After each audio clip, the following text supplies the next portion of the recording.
We're live, fellas. It's exciting. Are we live? Yes. Oh, jeez, I didn't even open my beer.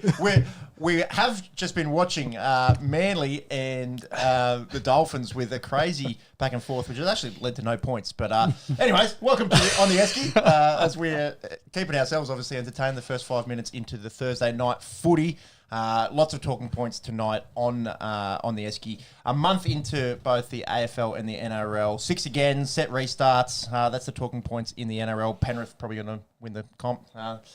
That's all we need to talk about in the NRL, I reckon. Much. Lassos and hamstrings in the footy discourse. We'll preview all the games heading into the Easter long weekend. Happy Easter to you and yours if you're tuning in here over the Easter period down under. We have the World Cup. We've got 48 teams confirmed for the World Cup. Unfortunately, for Azzurri fans, Italy miss out for their third consecutive World Cup. We'll talk all things soccer. The NBA is nearing playoffs. Not a whole lot change from a playoff perspective, but we'll have a quick look at how the playoff picture is starting to look like in the NBA. We're only 3 weeks away from the NFL draft, one of our favourite days of the year, heading into the Anzac weekend in a few weekends' time. UFC, F1, plenty on the menu, as always, here on the Esky, Aussie Sports Podcast. We like our Aussie sports. We talk both NRL and AFL. We like our US sports. We like to have a bit of a laugh and a dribble. We have timestamps on YouTube, which we will cut up once this live ep is done. And you can also find us on Spotify and Apple Podcasts. Check out the socials, Instagram, Facebook, X, etc. We'd like to shout a beer to start the show. Shauno, this is a big shout from you. Yes. What do you got? Before I jump into my shout of beer, do you want to pop your beer open? Oh, thanks, mate. Pop it in for us. My non-alcoholic Heaps Normal here. Shout out to Heaps Normal if you're looking for a podcast sponsor. There we go. Good. Have to kick off the show. Got to make it official. So my shout of beer, interesting. Australian government getting a shout of beer. And weird one. Yeah, a weird one. And mainly to do with big changes to gambling, especially around sports. We like to dabble in things like that, but we also don't hit it fed down our throats everywhere we fucking go. No. So they've just announced a whole range of banning around advertisement for gambling, especially on TV. So I'll run through the list. It's capped on TV ads for 3 per hour. So I also don't know if that's per channel, but between 6 a.m. and 8:30. So again, a lot of this is just to protect children. Don't feed gambling products towards children. So that highlights that. Ban on radio for these gambling ads during school drop-off and peak hour times. So that'd probably be between 8 and 10 o'clock in the morning and 3 to 4 kind of time frames. Ban cross-promotion, which is a big one. So that content that mixes in with commentary. So you might see that where like a news will be talking about sports and then they flick to a commentator to give you odds in the news. So that's going to be taken out. They'll be banned. Especially like you get that in events like at halftime. They might go, well, how the odds have changed. How's the next games? Like that stuff all banned. There's no gambling ads or sponsors on jerseys, which is a big one. That's huge. Or stadiums. Yeah, or stadiums, or in stadiums. So like that's massive. Yeah, that's a huge one. Massive, yeah. I had thought they'd banned something like that in the past, but maybe that legislation they never actually made it through, but it did here and for this. Major sponsor, maybe. Maybe. Bluebet have been major sponsors. They may have changed that in the NRL a few years ago. Yep, because of the big circular apron TV screens that roll around. They're the main ones that they're probably targeting. But the jerseys is big because I think 4 NRL teams currently. Just looking at one right now. Yeah, I think the Dolphins, one of them have like a betting company or something to do with gambling. Above the numbers. On their jersey, so they'll have to be removed. So I don't know what that means for their sponsorship money. When does this come in?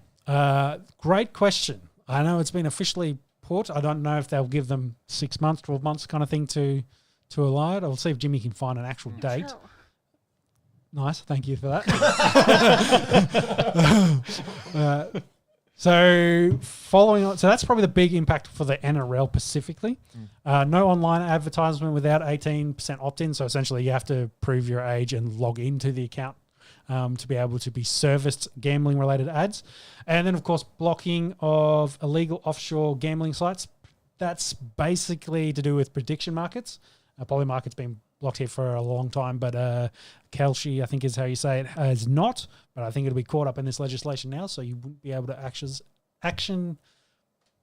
hit any of those prediction markets. And then the last one, which wasn't highlighted well, but I've seen it, was the banning of the use of celebrities and sports players in gambling ads. Okay. So probably a big hit to some of those, say NRL guys that might get involved in a sports bet ad. They're now not allowed to do it.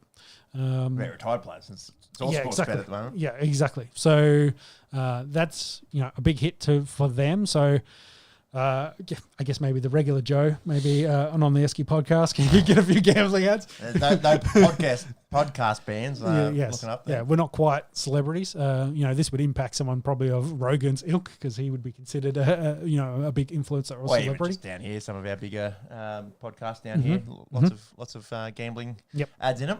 Yep. So along with odd style ads targeting fans. So I think as well, that kind of, it's not just the advertisement, it's more the, again, talking about overs and unders and things like that too. So a big, there's a big shout out be here. There's, Australia's been pretty close to number one for sports gambling for a long time per capita. Yeah, definitely. Definitely. So I think it's a big step to potentially protect those more vulnerable, being young people. Yeah, especially at times where it doesn't need to be served to them, especially in sports. If you want to, keep getting young fellas out to the game, get them involved in sports long term. Yeah, they don't need to be out on a Friday night at 8 o'clock and be getting sports bet ads thrown down their throats. Yep, 100% agree. I think as an adult, you can make your own decisions. We live in a free society, and adults should be free to make their own decisions. Yep. Having said that, we've been inundated with sports gambling marketing and commercials, and gone are the days where you'd see one or two, say 10 years ago or 12 years ago. It's just about every second ad now when you're watching telly. Exactly. And you've got to think about the young viewers, and we had a lot of booze ads when we were watching sport. We kind of missed the cigarette. We missed the cigarette age. It was booze for us. Yeah. Explains a lot. Now I guess for the Zoomers it's all gambling. So like you said, protect the vulnerable. Let adults make their own decisions, but getting in some safety rails, I think, and some legislation long overdue. So well done. What was interesting.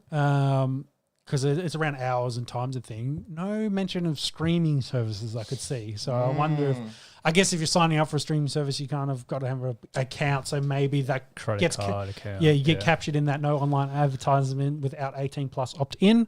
So whether maybe your KO is going to need age verification going forward, I don't know. Get ready to get bombed with sports bet ads and KO. But I don't see many under 18-year-olds paying $50 a month for KO. Not in this climate. Yeah, exactly. Did you find a date? Time yes, frames? date is as of 1 January. I'm assuming that's 2027. Yep. So not going to affect this league and AFL season, but watch this space in the summer of cricket. A lot to change, yes. Yeah. That's me. What about you, Monkey? Yes, so I am going to shout Matilda's a beer. I think we did mention it during the last potty that they had qualified for the 2027 FIFA World Cup, but I'll mention it again and shout them out again for that achievement after defeating Korea through the Asian Cup final play-ins or knockout stages. I think it was to make the semi. That gave them an automatic qualification. I think so. Yeah, that's it. And then they did go on to make it all the way through to the Asian Cup final. Got close, but no bickies. They did end up losing 1-0 to Japan. Just wanted to shout a beer for the achievements that they made through that competition, and obviously making it to the FIFA World Cup next year. And also follow on from that, there was news that came out that Mary Fowler had just signed a massive contract with Adidas. Yep. 10 million. 10 million, yeah. Maybe she can shout us a beer. Yeah. Nathan Cleary, aka Mr. Fowler. That's it. Exactly. Unreal. So apparently a few big companies were vying for her name. Adidas obviously won out with that $10 million deal. So, up and up for her. I think her and Man City are pretty close to the top of the table at the moment. Yep. Probably going to win it all over there in England as well. You'd like to see the growth of Tillies in the last 10 years in this country. Obviously, the World Cup, massive for them, going down in the semi-final in that. You know, so close but so far in this one, losing the final. Good goal from the Japanese girl as well outside the box to break some Matildas fans' hearts. But, should be there or thereabouts in the World Cup in a couple of years' time. And it's in next year, I should say. Year, it comes around quick, doesn't it? So we'll have to wait. Who's host? Is it Brazil? Brazil. Yeah, okay. Brazil. Interesting. Enjoy a beer courtesy of the Esky Tillies. Yeah. What about you, Peppy? Mate, I want to shout a beer to Nick Newman. He can't have it tonight. He can have it tomorrow at about 6:30. Hopefully in the dressing rooms singing that after a Carlton win. Don't sing it at halftime. Do not sing it at halftime. Sing it full You time. need to run through the banner at halftime. Maybe that's their problem. Yeah. Anyway, so Nick Newman returning into the Blues team. His first game in 573 days. It's a long time to be out after rupturing his patella tendon in the 2025 pre-season. He actually ruptured his left patella tendon in the pre-season last year, and that's his second patella tendon rupture. He ruptured the right side 3 or 4 years ago, I think. So a long time out of action with a pretty horrific injury. And the Blues definitely need some morale. So got some big ins tomorrow on Good Friday, and hopefully it's enough to lift them up over the Kangas. And we'll talk all things Aussie rules and Michael Voss's future and Carlton tactics in the AFL section. Mop. And mop. Mop. Yes. And this week we're going to give the mop, unfortunately, to Tiger Woods. I feel a little bit bad for the fella because he, I don't want to say the fall of Tiger, but I've put that in the notes. But he's had another car crash. He flipped the car on its side. And, well, he was then arrested for DUI. Suspicion. It was not alcohol related. He did pass a breathalyzer test, but he did refuse a piss test after that. And then they've said they found. You just scrolled through me notes, Jimmy. Hydrocodone. Oxycodone. Yeah. Painkillers in his pockets. So I guess there's a potential cause there that may be potentially high on painkillers. But knowing the bloke's history, dealing with chronic pain, I would be unsurprised if he's got a pain pill related issue. That shit is addictive. So he, of course, has now said he's stepping away. He'd only just come back, I think, to be in the TPL, I think it is. Played in their, is it technically virtual golf? Is that what they essentially. Yeah. So he played in that, and then he was, trying to work back to maybe make a run at that. He is going to step away to deal with his own health, to seek some treatment. We're trying to connect dots here and say that maybe he's got a bit of an addiction problem and he's trying to get clean of that, or he's also got a pain problem. The amount of injuries that bloke had after the car crash. Yeah, it could be both. I just think overall he's in a bad spot and just he needs some help, doesn't he? Yeah, needs some help, and we'll hope for the best for him. Yeah, he's the greatest golfer of all time, or certainly of the modern generation. And like you said at the top, the fall of Tiger Woods, and it's essentially what we've seen over the last few years. So, we popped it in this mop section, but essentially just want him to get some help. I would like to see him get a fucking driver as well. His cash is not an issue here. So. Well, I've seen some jokes about that. So. That he doesn't want to have a driver because then someone would know where he's going all the time. If you remember his history of potential mistresses. But whether that's just a bullshit or not, I don't know. Anyways, let's hope that he gets the help that he needs. And obviously, pretty horrific car crash. So lucky to not be as injured as the last time because that one, there was talk. Yeah, I think there was potentially losing his leg last time. So more flip on its side, whereas the other one was a multi rollover. Yeah. All right, let's talk some footy. We've got Manly and the Dolphins on right now. It's 20 minutes into the first half, and Manly have just gone up 10-0. Tommy Turbo, good. Surprise. Tommy looks good. Dolphins are 2-2. Manly are yet to get off the mark, but they do have those 2 points from the bye. All the talk, I suppose, over the first month of footy, and we alluded to it in the last pod, is the set restarts and the influence that the referees are having in the games, particularly early on. Sean, particularly in the first half. So, you've got some notes there, Sean. Run us through what have you seen in this first month of footy in terms of the rugby league eye test and these new rules? Yeah, well, shout out to the rugby league eye test. He's done a fair bit of research and been tracking this, I guess, since COVID with all the different rule changes. Historically, 2021 was a big sort of shift in the way the game was refereed, and there was a lot of infringements called. But this season is setting records. So last week you had the Broncos versus Dolphins game. There was 12 set restarts awarded by Ashley Klein in the first half, which set a record.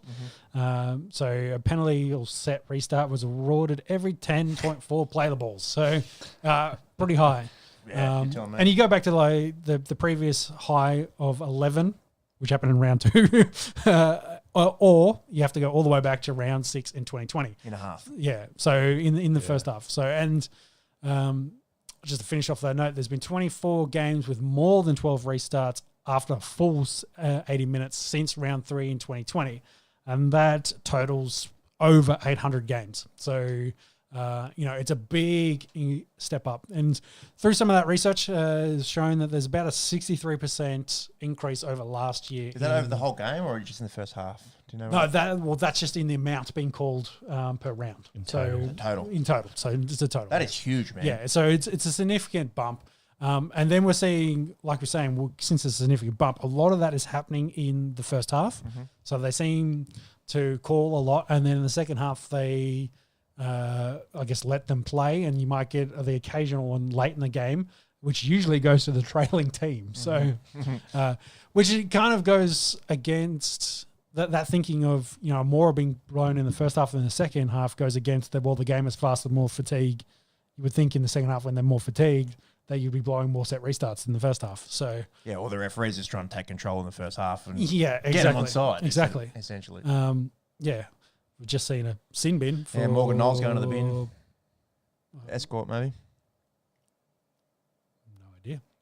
I've got no idea what this is for. Professional foul? Yeah, professional foul. Just running through the line. That's not them. I get it. I've seen Cameron Smith throw that ball 1,000 times. 100%. Bit of gamesmanship. Yeah. But, so I guess the fallout of that... is there's definitely been a lot of talk about set restarts and impacts in games, a lot of momentum leading to the big scores, etc.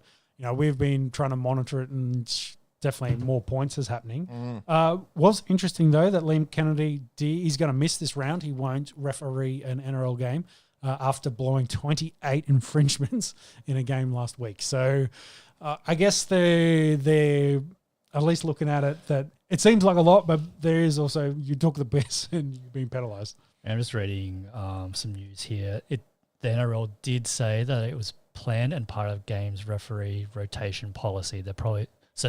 Whether they're just putting a bit of a spin on it to I think originally it was reported he was standing down because he blown so many. Like the fast bowlers in the cricket back in the day, the Cricket Australia rotation policy, mate. No, he was just getting arrested anyway. Got us all back. Yeah. So again, still worth watching and monitoring, but significantly increased. We're seeing the significant impact.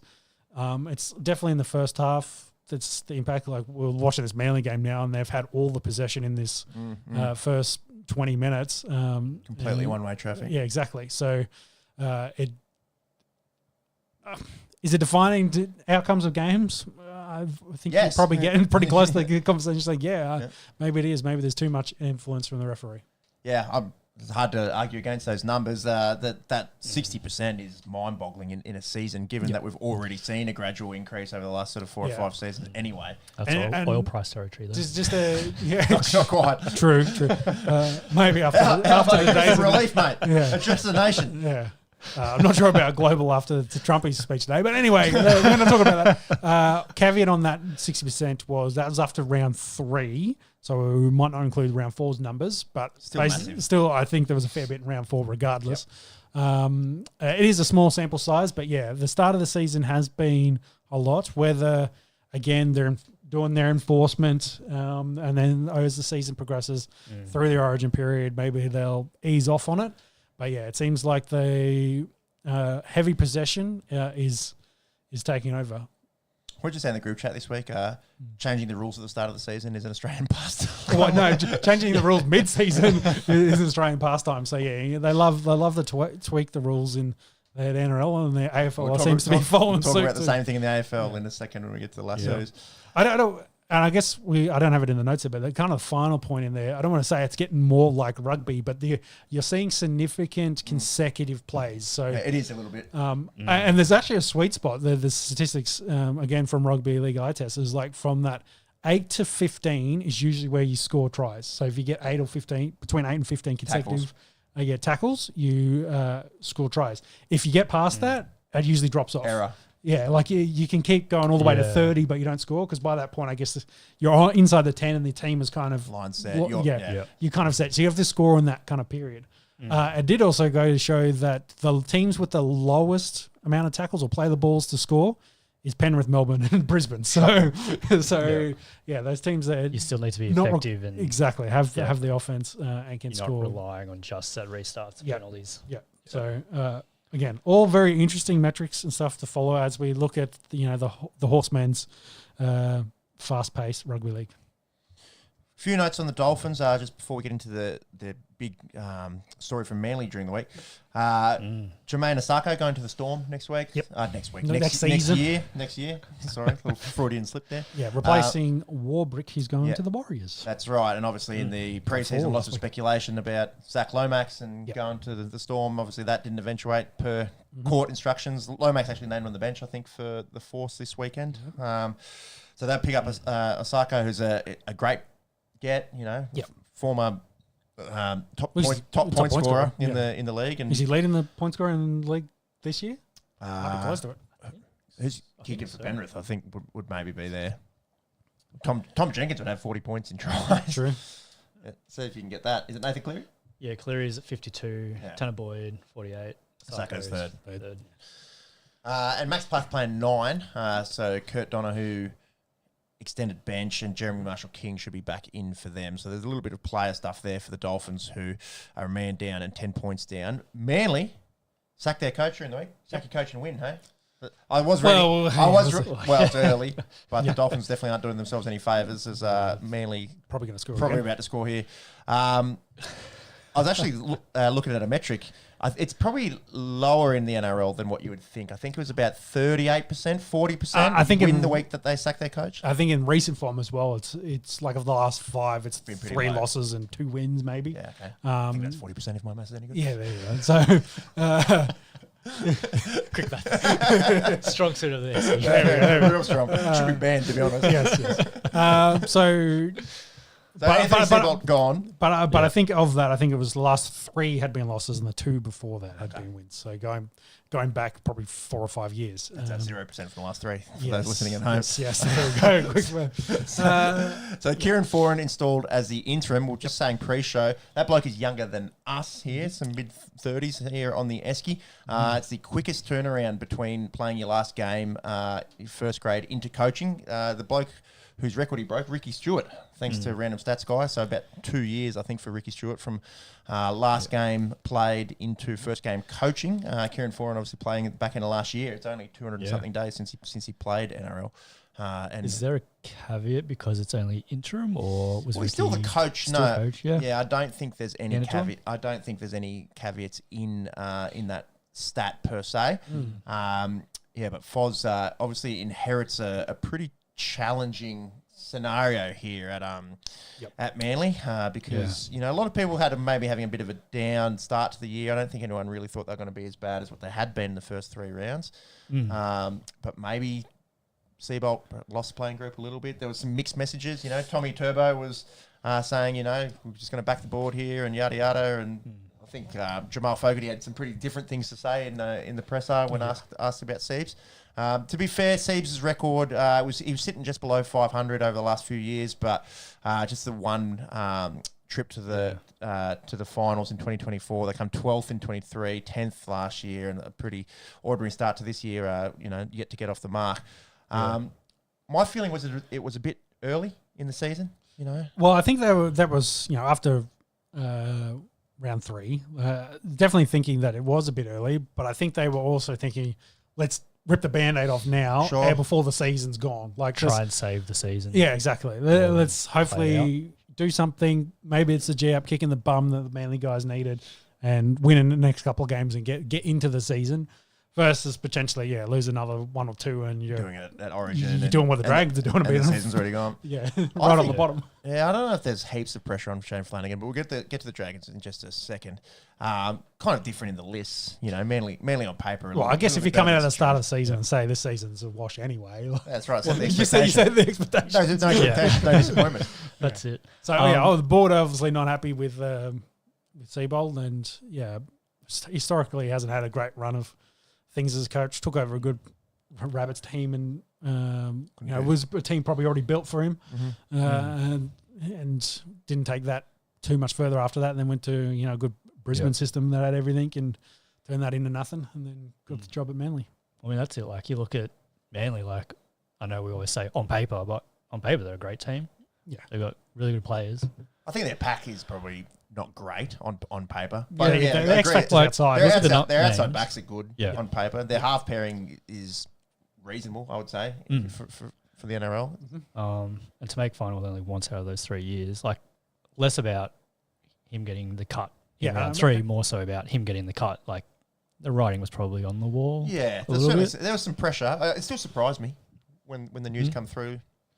Yeah, it's definitely early. Yeah. Early in the season, but yeah. But like you said, Sean, maybe rip the Band-Aid off and, actually give him a chance because you definitely can start 0-3. You can start off worse and still make the top 8. And they're playing lights out at the moment, aren't they? Against the Dolphins. And away from home. So, it was a big one. Because they played the first 3 games were all at home, weren't they? So maybe that played into as well. They'd played shit at home at winnable games. Brookvale and then having DCE come back and beat them up a little bit too. Maybe, the visuals for the board maybe set them off a bit more than, they jumped a bit quicker than maybe otherwise. How was the reception at Brookie last week? Jesus Christ. Get it rude. Yeah, you're taking them to the grand final. You've had one of them grand final. A long, illustrious career, and jeez. That's what you get. Yeah. That's what you get. I think what you've done for me recently. Banter though. Like, it wasn't malicious. I don't think it was abusive. No. Yeah. Like, there was a lot of booing and a few good signs. Yeah, there was a few good signs. DCE's a cock and hates birds. That's my personal favourite.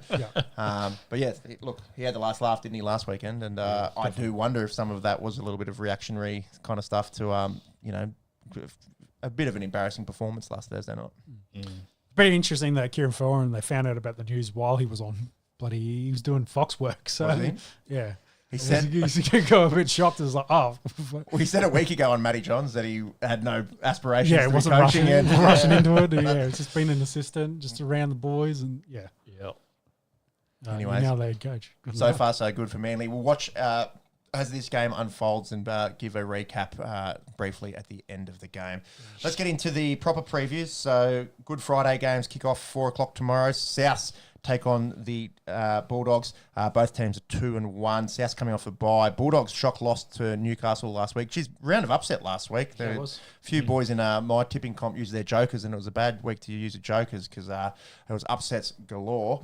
A bit of sad news out of the sort of South's world. Nathan Merritt announced that he's only got around 12 months to live, unfortunately.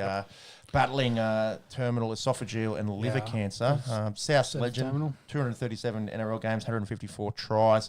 That's just shocking news, isn't it? I'd heard that he'd been unwell, but probably didn't realise it was as bad as what it is. And when you think about it, Nathan Merritt walked so Alex Johnson could run, essentially. Like they read... very similar. Walked one from one to the other, but for... fit 42-year-old to essentially saying, like, we're doing chemo at the moment just to extend the life. I've been told it's terminal, and we'll see how we do. Yeah, it's shocking kind of stuff. So, obviously, thoughts and prayers just with him and his family, Nathan Merritt, because it doesn't seem like that long since his NRL career. I've got him here, 2014. He retired with South. But anyways, going into this game itself, the Dogs need to work out how to score some points. They are 2-1. Well, I think they've got spine issues, as we've been talking about, because they've been talking about this young fella. You might find his name, halfback, big Mitch Woods. Yeah, might be. Yeah. Teen sensation that could come in and solidify the number 7 space. And then I'm like, wait, wasn't Lockie Galvin meant to do that? But yeah, we spoke about it in preseason, didn't we? We said Galvin is clearly a 6 who they're trying to make a 7. Yeah. So it looks like it'll make him 6. And then you're like, wait, where's Matt Burton going to go? Centers. In the centers. And then it's just like, so that makes sense why they're pushing out. It was Bronson. So yeah, kind of you follow, you connect the lines. You're like, all right, they can't pay good centers significant money. They've got a center, they think a center playing 6. They're going to move him, and then they got to, and maybe that's where they settle their spine. But to me, that's more scary. Like Galvin at 6, Mitch Woods obviously haven't seen him play, but highly touted. Playing a little bit in Cup, I think. And then you have a centre pairing of Burton and Crichton. Yep. That's hands down the best centre pairing in the NRL, you'd say. But we know what the Dogs like to do. They like to tinker. Well, Gus likes to tinker, play with things and change things up. And this is why they can't score points. At the moment. They're still 6th, so it's not dire straits, but they've scored 45 points in 3 games, which is actually the lowest in the NRL. And lowest by a bit. I think it's 15 points less than what Manly have scored, albeit from a game less. But it'll be interesting. It'll be a defensive battle, I would say, tomorrow.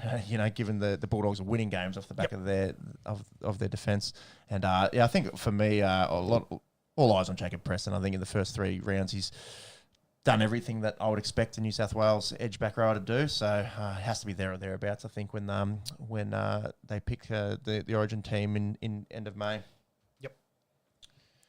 All right, tomorrow night, 8 o'clock, Panthers Storm. Grand final preview. Yeah, well, 2 weeks ago I would have said, yep, grand final preview. Still might be. Storm can slip up a couple of times. What we're saying, that for them to lose back-to-back games, it's only happened on multiple occasions in one season in the 2020s, which is crazy. Yep. It does happen most years. It happens usually once, and it's usually at the start of the season. I vaguely remember last year this exact thing happened. I said, and I think we talked about, Bellamy will be into these boys. They'll have one shit week. He would have ripped them left and right, and they'll come out and be up for this one. Like, they'll know they up for it or win it. I sneaky think they can win it. Be a bit of value, I'd reckon. Yeah, definitely. They have a great record, I think, at this ground in this month with this referee. So you've done your homework. Yeah, I've done a little bit of homework on this one. I'm be interested. So yeah, it wouldn't surprise me if the Storm have a bit of an upset for this one. I wouldn't mind seeing Penrith get challenged because also true. They have looked head and shoulders above anyone that they've run into in the first 4 weeks. We mentioned Milky Jenkins at the top of the show, but 10 tries in 4 games for the outside back. Comes from Burua early on in his career, just up the road from where we are here in Canberra. Ties a 70-year-old record with Jack Lindwall. Scored 10 tries for St George in their first 4 games back in 1947. I looked up his season. He scored 6 in 1 game at Jubilee, so got off to a pretty good start. But Milky Jenkins on track for 30 plus on the season. And it's kind of overshadowed the bloke who we were glazing a little bit a few weeks ago, Suafalongo, who's got a measly 7 tries in 4 games. But we're seeing try scorer number 1 go up against try scorer number 2 in this one. And Penrith have scored 140 points through 4 games, which is an average of 35 a game. Yeah, well, that's not the oppression stat. The oppression one is they had 30 against. Yeah, so their points differential is plus wild. 110. Plus 110 in 4 weeks. Yeah. Crazy. And yes, you can argue that set restarts and speed of game, and maybe they're just able to optimise the 2026 version of rugby league that we're getting better than any other club. Well, I think structurally they've kind of worked it out, and we've seen some interesting things from teams like the Eels the other week had their block wall that they came up with. Which, if you put your hands up, you're not going to get penalised because you're playing for the ball. So they have 4 guys standing there with their hands up. So, well, that's taking the piss. But the Panthers really do. They actually give away a lot of set restarts, but they know where to give them away. They set their line really well, and they defend really well. Yep. So they're, I don't want to say gaming or found a loophole in the rules, but they're working really well in the rules, and they're very strong and structured with how they do that. Yep. And that's why they're so good at defence. Yep. So, they've really take into this rule set and what the refs are giving them very, very well. Yeah, when you've got field position, and it's early in the tackle count, tackle 1, tackle 2. Who gives a fuck? Sit on him for 5 seconds. Yeah, set your line. Yeah, set your line. And then jump offside, doesn't matter. And then you'll start. Don't let him gain, over 30 yards. So, just very good at playing, the 2026 version very, very well. And, and you got to give credit to Ivan Cleary for the coaching and being able to set that up and the awareness of the players as well. It's one thing to have the system, it's another thing to execute it. And then they've just found another gear in attack, because defensively they've been great over the last 5 or 6 seasons anyway. But just seeing them light up teams and light them up in the first 20 minutes, 30 minutes, they've put a lot of these games to bed before half time, haven't they? So I don't think we'll see that tomorrow night. You'd think the Melbourne Storm would be up for it. But hopefully be a good challenge. Let's see Penrith get challenged. You got some odds there, Monks. What are they looking at tomorrow?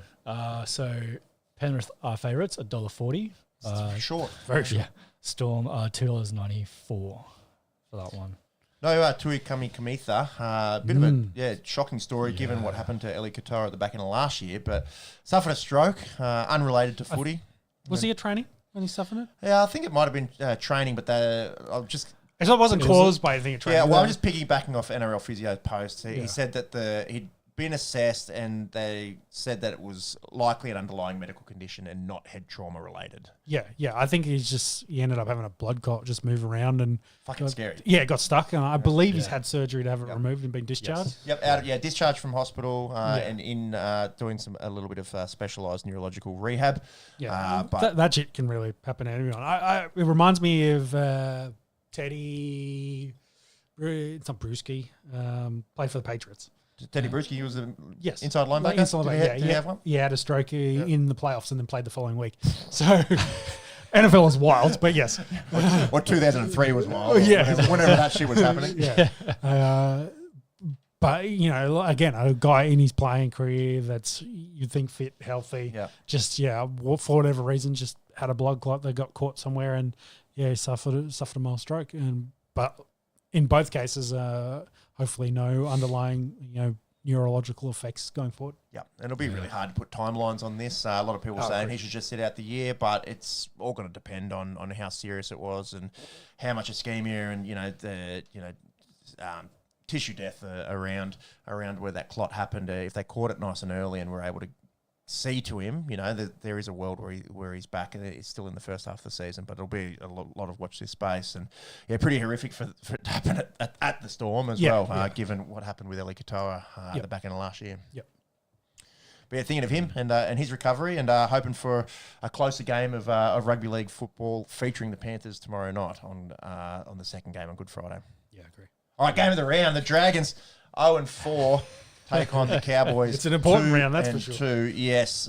Pretty ordinary showing, really, from the Dragons over the last couple of weeks. Last time we potted, ran into Melbourne and, stuck with them for the first 60 minutes. And we said, well, look, we've got Suafa'alongo. It is what it is. And, the back 20 minutes of that game was just a clinic. Pretty disappointing, really, the last couple of weeks. 2 winnable games in the Eels and in the Titans. Well, the Titans is a big one. That was... bottom for the battle for the bottom. So, and they run into a Cowboys team that a bit of a challenge. Yeah, well, you got to talk about the Cowboys too. They started 0-2. They look like one of the worst teams in football through the first 2 weeks. Getting touched up by the Knights and the Tigers. Yep. Come out and did what we couldn't do and beat the Titans, and then shocked the Storm last week. And there have been a few anomalies in Melbourne's past in the last few years, and Dragons were able to do it last year and knock off the Storm. But they'll be up and about. And Todd Payton right off the hot seat after all the pressure building on him in the first couple of weeks. And they got to be excited. The Cowboys, if they can win that, get to 3-2, they get Jeremiah Nene back soon. He'll form a formidable edge back row with Helam Lukey, who's playing out of his skin. And everything's up. Everything's coming up Cowboys, and it's really the pressure cooker now for Shane Flanagan.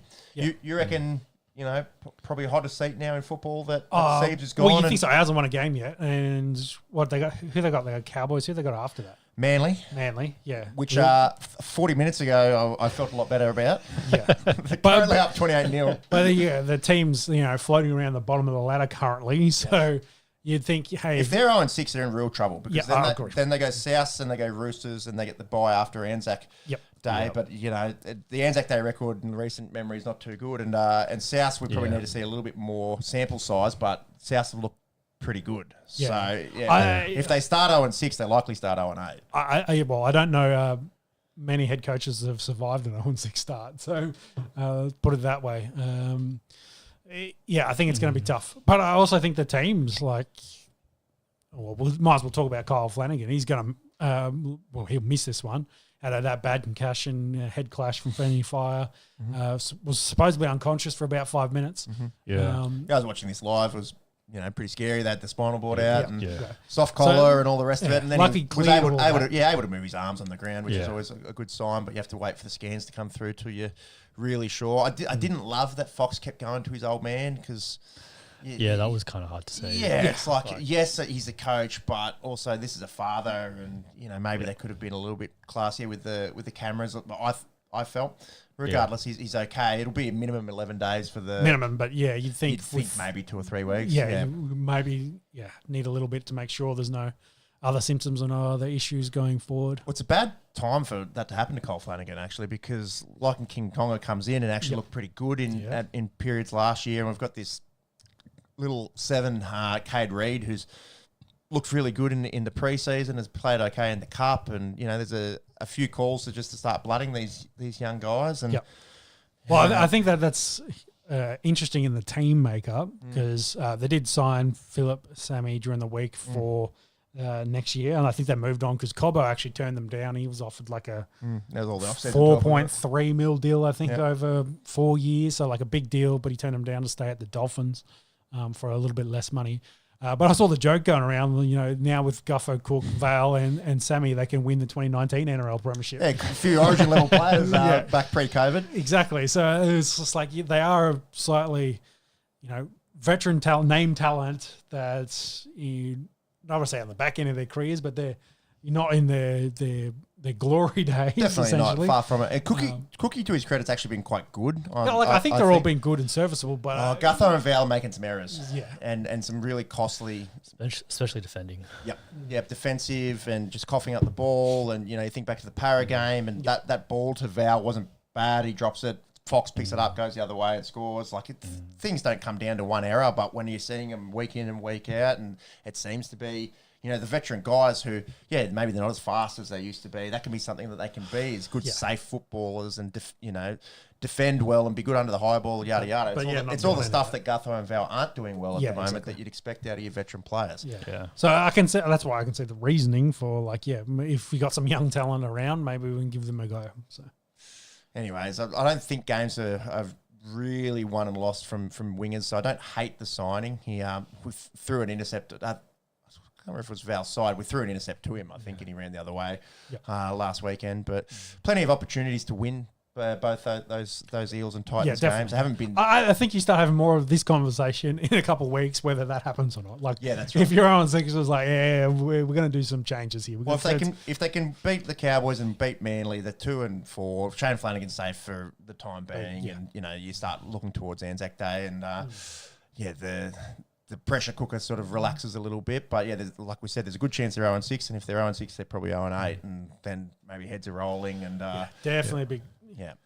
And we spoke about a pre-show, but they already lost the last 4 of last season, so they've lost their last 8 games. Desi Freeman was on the run 2 weeks after they won their last game. So Dragons fans been in the wilderness longer than Desi Freeman. Yes. May he rest in peace, or not. Seems like a shit bloke. Just a little bit.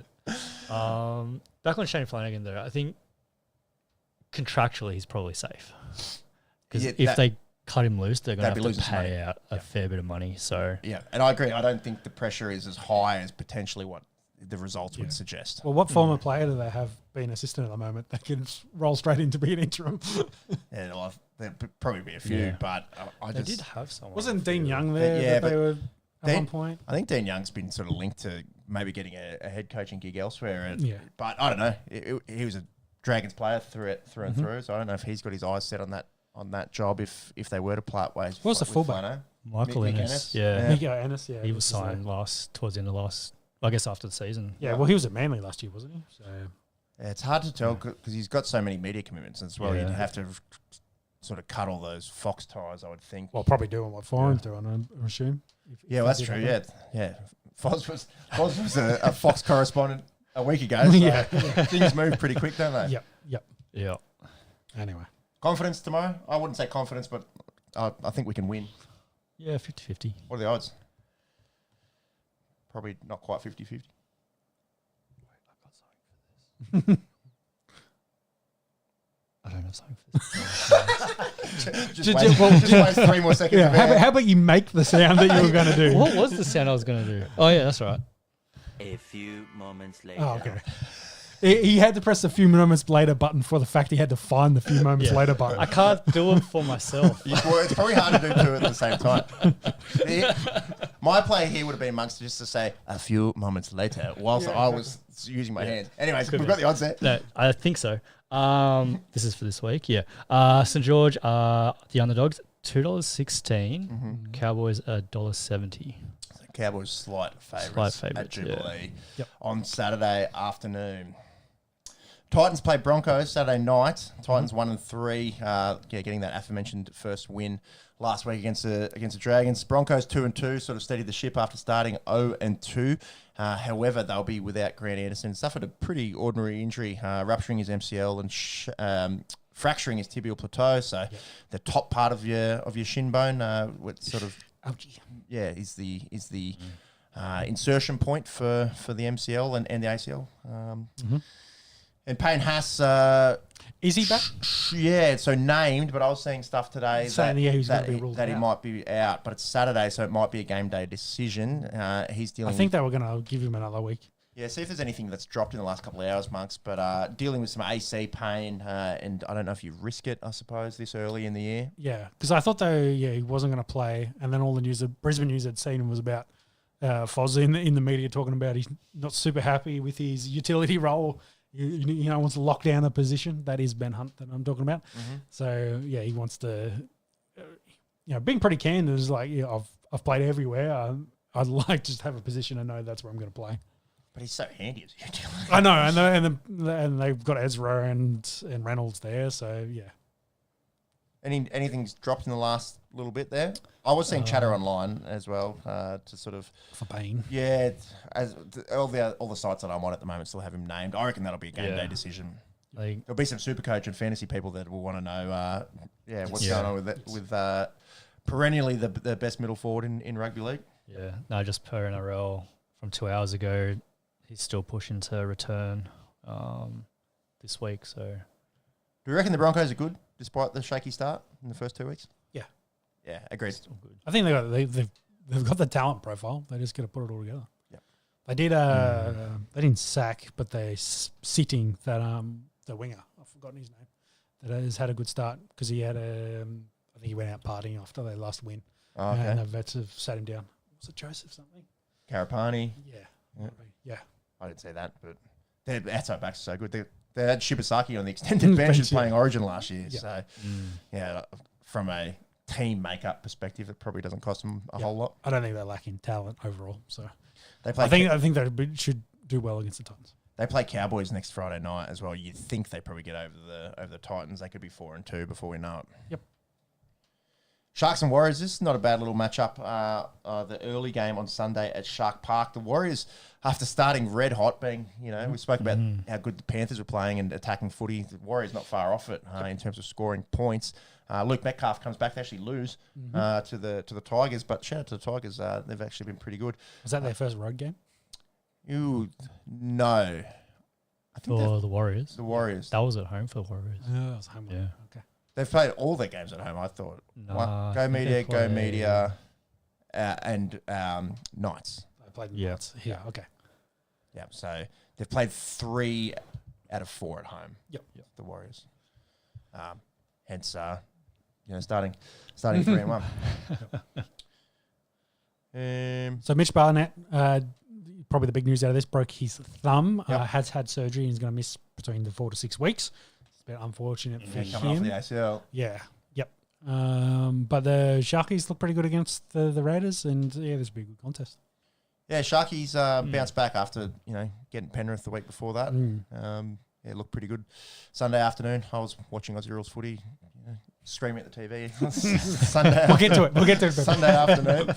We'll get to the Raiders in just a second, but I think they're both probably top 8 teams, I would say, but maybe in that 5 to 8 range. Yep.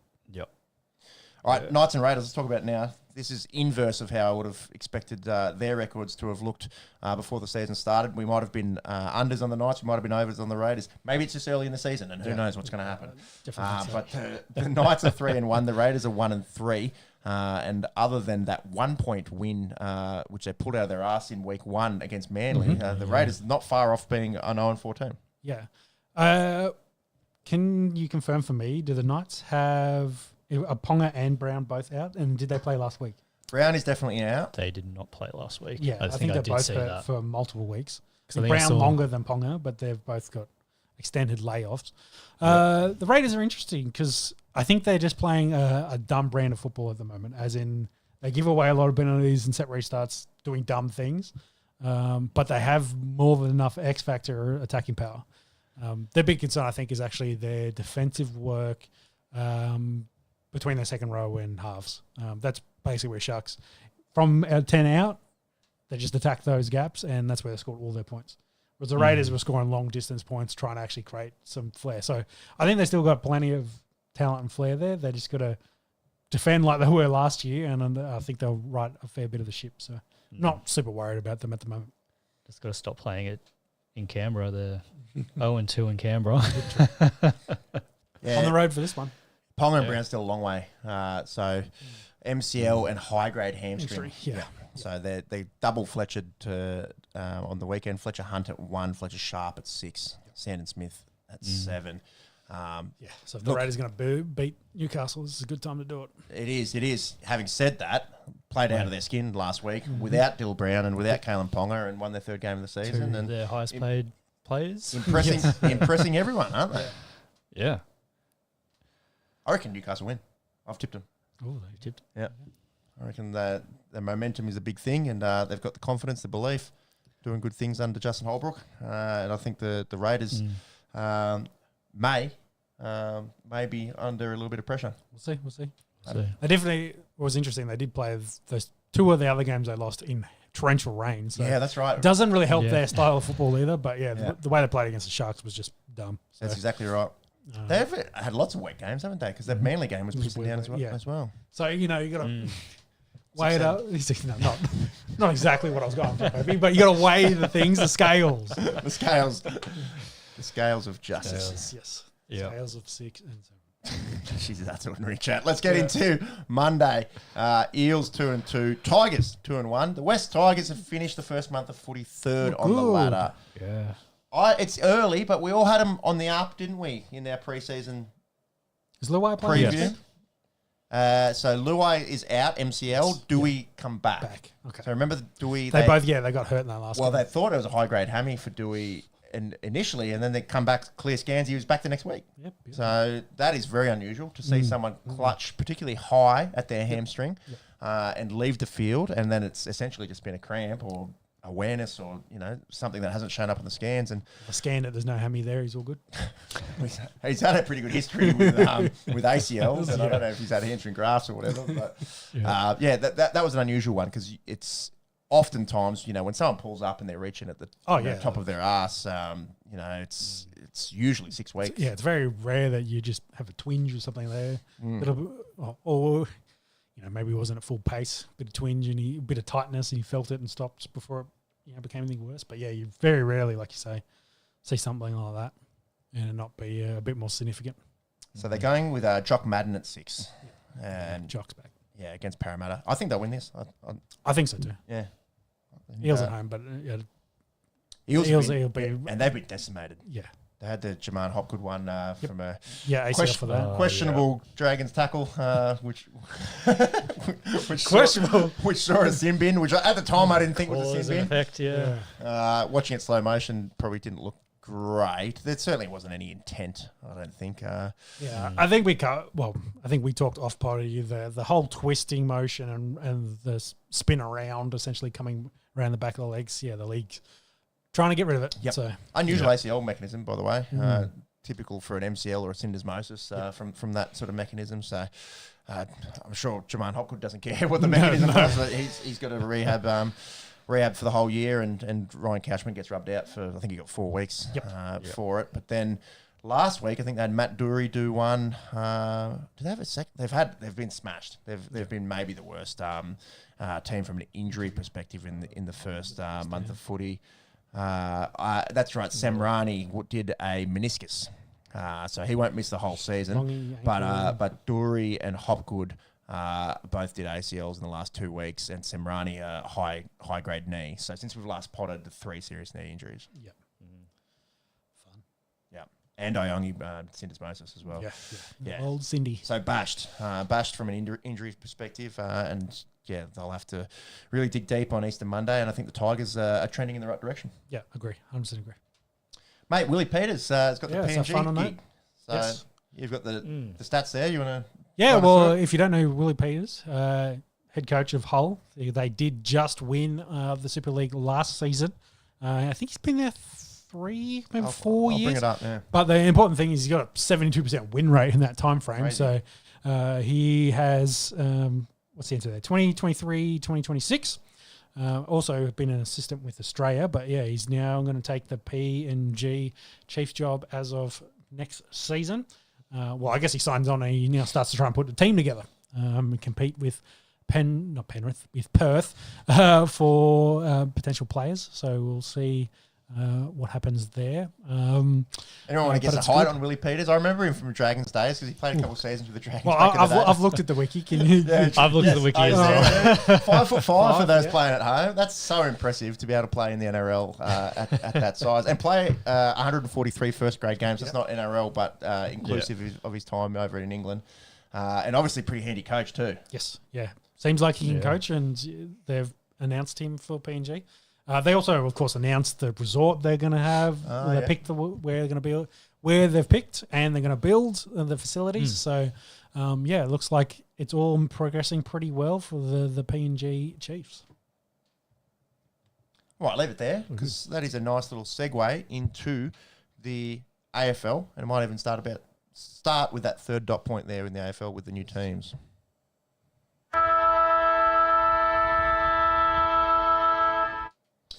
So a few unveilings this week of new stadiums in Brisbane and Tasmania. You reckon the budgets will blow out? I reckon that happens. It's a good excuse. The Brisbane ones in particular look sick. It's for the Olympics, I suppose, as well. Yes. So what we're saying is they've announced the plans for both Brisbane and Tasmanian stadiums.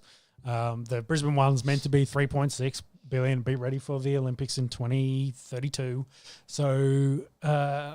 and I think they're meant to break ground next year, probably on both of them. Tasmania, I think, was 2029 they wanted it done by, but it looks good luck. It's going to probably blow out for that. And with how everything else is going, those prices are probably going to skyrocket. So it'll be interesting to see how that goes with timeframes, etc. It did lead to some interesting conversations about Tasmania because, like you said, there's no chance they're probably going to be ready when they expect, and it might be after 2030, 2031 that stadium actually gets done. So there's a bit of rhetoric, mostly from Eddie, saying, hey, do we really want to add Tasmania to the league at that point if they don't have a stadium? Should they be delayed a couple of years until that stadium actually happens? No, Eddie. Yeah, I agree. The Tasmania's been screaming for a team for over a decade. Yes. They've gone 2-0 in the VFL. They've played in front of packed stadiums, albeit, North Hobart and University of Tasmania. But agreed. it's still like 18,000 seat stadium there. That they've got more atmosphere already than the Suns and the Giants do. So no, I guess the question is: are they going to play more games there? They'll split when it. they're an AFL team. Well, or do you think they're going to have to start off by splitting it between Bellarive Oval / North Hobart / University of Tasmania at Launceston? They could, I guess, technically play more home games in Victoria as well. Like if you want to put them in Marvel or something for, they probably don't for need a season. To. Probably don't need to. But if you're worried about, hey, well, we're not getting regular 50,000 plus to the game because we can only have a 20,000 stadium, maybe an option. But I think Who cares? Like, we exactly, watch a lot yes. of league, right? And how shit does a call look when there's 12,000 people in there? Yeah. You know, give me the Yeah. packed Well, out. 12,000 in an 80,000 stadium is what That's we what I'm mean. saying. Yeah. That's Yeah. what I'm saying. Give Yeah. me the packed suburban ground, and Is you know, it- people are vying for tickets, and then the stadium gets built in a few years, and then they'll be able to, you know, Fill it. put 40,000 bums on seats Yeah, potentially. agree. And considering this constant competition with the NRL, it is expanding. It is going international and trying to grow significantly. If they want to maintain and be the national sport of Australia, like they can't forget their expansion. Yeah, So- well, I tell you who doesn't give a fuck about NRL, Tasmania. yeah, exactly. So if you keep pushing, be like, hey, with the national code, we've got teams almost everywhere. Ticking off Tasmania as another state that has a team, like, yeah, you're definitely doing that. Yeah, I'm excited for it. Yeah, I agree. It's very interesting. I'm also excited for Kylie Minogue. Let's Yes. So they have announced Kylie Minogue to do, will be the headliner because they've had a few acts actually in recent years, but they're killing it really with who they've been getting: Snoop Dogg, Katy Perry, Kiss, Robbie Williams, and the Queen of Pop, an Australian icon, Kylie Minogue. Mm-hmm. Shout out to other short people. I think she's about 5'2". Kylie Minogue, Willie Peters duet incoming. Heard it here first. No, but that's It's sick. It's good. Australian icon. So yeah, cool. I think a lot of people do remember Kylie and will enjoy it. What do you reckon about this insurance thing? Yeah, I think it was the big story. It I think stinks a bit, doesn't it? From the AFL, but I think it's an insurance company kind of realizing the business. So what we're talking about is Zurich, the AFL insurance provider, is no longer going to cover head trauma or mental health related to concussions or head injuries in their superannuation plans due to recent big payouts. And I think there's a big case, if you want to find there's a big ongoing one that's in the magnitude of millions of dollars. So what that means, if a player suffers a career-ending injury before May 1st, they are entitled to as much as 1.1 mil in cover. From May 1st, that drops to 450 generally, and you get $0 if it's head injury related. So that's 450 even to cover all football-related injuries. Like, I don't want to knees or spine, neck, whatever. Like, yeah, you're only getting 450. Mm-hmm. But and zero for head injury. Yeah, zero. As of May 1, as in May 1. As in a month's time. Yep. And I think it affects like 400 players. Jesus. Like it's a, because some of the old heads are on a different insurance scheme, of course, but anyone new and young coming through on the existing insurance scheme will miss out. So you've got there the 8 former at the moment. Have joined. Yeah, there's a land because there was one this big was 1 week ago. Yeah, because there's one that had big payouts a year or two ago, and this is another one that started that has a bunch on it. And they're all seeking well over $1 million because they're gone with the AFL failed to take reasonable care to prevent exposing the players to risk or permanent concussion-related injuries. And as an insurance provider, Zurich will be the one that'll have to foot the bill for the AFL. So, yeah, that's why they've gone, hey, this costs too much money. Too bad it's not going to be on an insurance policy. That seems very quick to be able to do that. I thought you'd have to slowly phase things like that. Like just to flick a switch and to say, well, it might also be right around where their policy renews. They're probably like a 12-month policy. They're also healthcare. probably paying millions of dollars to lawyers to be able to change the rules to whenever know they want. Yeah, exactly. I do know the AFL has looked at other insurance providers, but for my understanding is Zurich still provides the most value for what you're paying for. Any statements from the Players Association or any sort of rhetoric monks that you can find there in response to that? Because it just seems like it's you've got it says there it's about 100 players looking to join this class action. I'm not sure if, but that's past players. But it's all past players. I'm not sure if any of the existing AFL.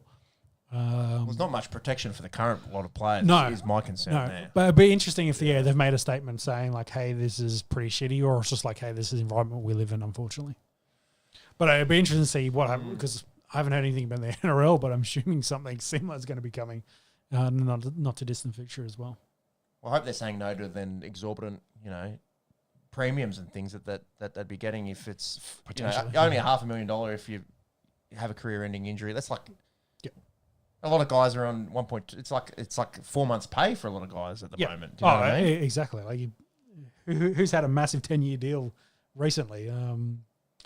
using that as an example, like, Like that's Naz or yeah, that's like if it's 10 years, 10 mil. Sam for Walsh example. is on a long one. Yeah, exactly. If it's lost earnings, so you just say, well, hey, I was going to earn that, but now I'm not. But because of this, I'm only going to get the 450. It is, of course, through the superannuation plan, super for us. So I'm not sure if there's other insurance potentially they could take out that covers them. But yeah, it is, again, interesting to see. Like whether they could take out their own medical insurance differently. Because I don't want to say Jennifer Lopez took out insurance for her ass at one point, but I'm pretty sure she did. I feel like that's a thing. I might look that up. I feel like that is a thing. Yeah, but whether they could do something similar and say, well, I want to take, insure my ass. insurance your legs or something, or in this case, take insurance for head-related injuries. Here we go. Did Jennifer Lopez insure her bum? Has explicitly denied rumours. While reports circulated for years, she insured her backside for $27 million or more. Okay, so AI overview says urban legend. I'd like to hear it from the horse's mouth or the horse's bum, but she says no. I don't want to know what a significant career-ending injury to her bum would have been to get that payout, but they might, if it exists, they would have had, set the steps out, set the criteria for it. Anyway, that's funny. Mike, could you find anything in regards to the story that we're talking about? No formal statements like from that. the Players Association, just some stuff in regards to the class actions. Okay. Watch this space. Yeah. Obviously, it's horrible for anyone that's dealing with CTE or the post-concussive syndrome and ongoing symptoms, and you empathise with them and you want them to get the most out of some of these class actions, because I think historically, players weren't looked after very well after their career. However, it does feel strange for me, and I don't know anything about insurance or big business or anything like that, but it does seem like it's very reactionary to then just say, oh, well, you're not covered for head injuries and you're only covered $500,000 for anything else. But by the way, that starts in a month's time. Like that just seems very quick to me. Yep. The only other thing I can see is they kind of use the, for lack of a better word, excuse that the AFL and AFPA established the severe injury benefit fund. So there's a fund there that may be able to look after them? Yeah. Potentially. But whether it's you get the same amount of money out of that as opposed to a claim out of... And then how do you access that money and what's... Lost earnings. It's not, you're not going to be exactly. recouping your earnings, that's for sure. All very interesting times. Watch this space. I'm sure it's not the last we'll hear of it, and we can get into something that we do know a tiny bit, a little bit more about, or we can at least look at stats and odds and whatnot to give a weekend preview heading into the Easter long weekend. We are currently halfway through the third quarter, and the Lions are looking good at the Gabatoir. What's that? 37-point lead over Collingwood, so pretty comfy. If they were wearing navy blue, you wouldn't be comfortable, but it's the third quarter as well. So.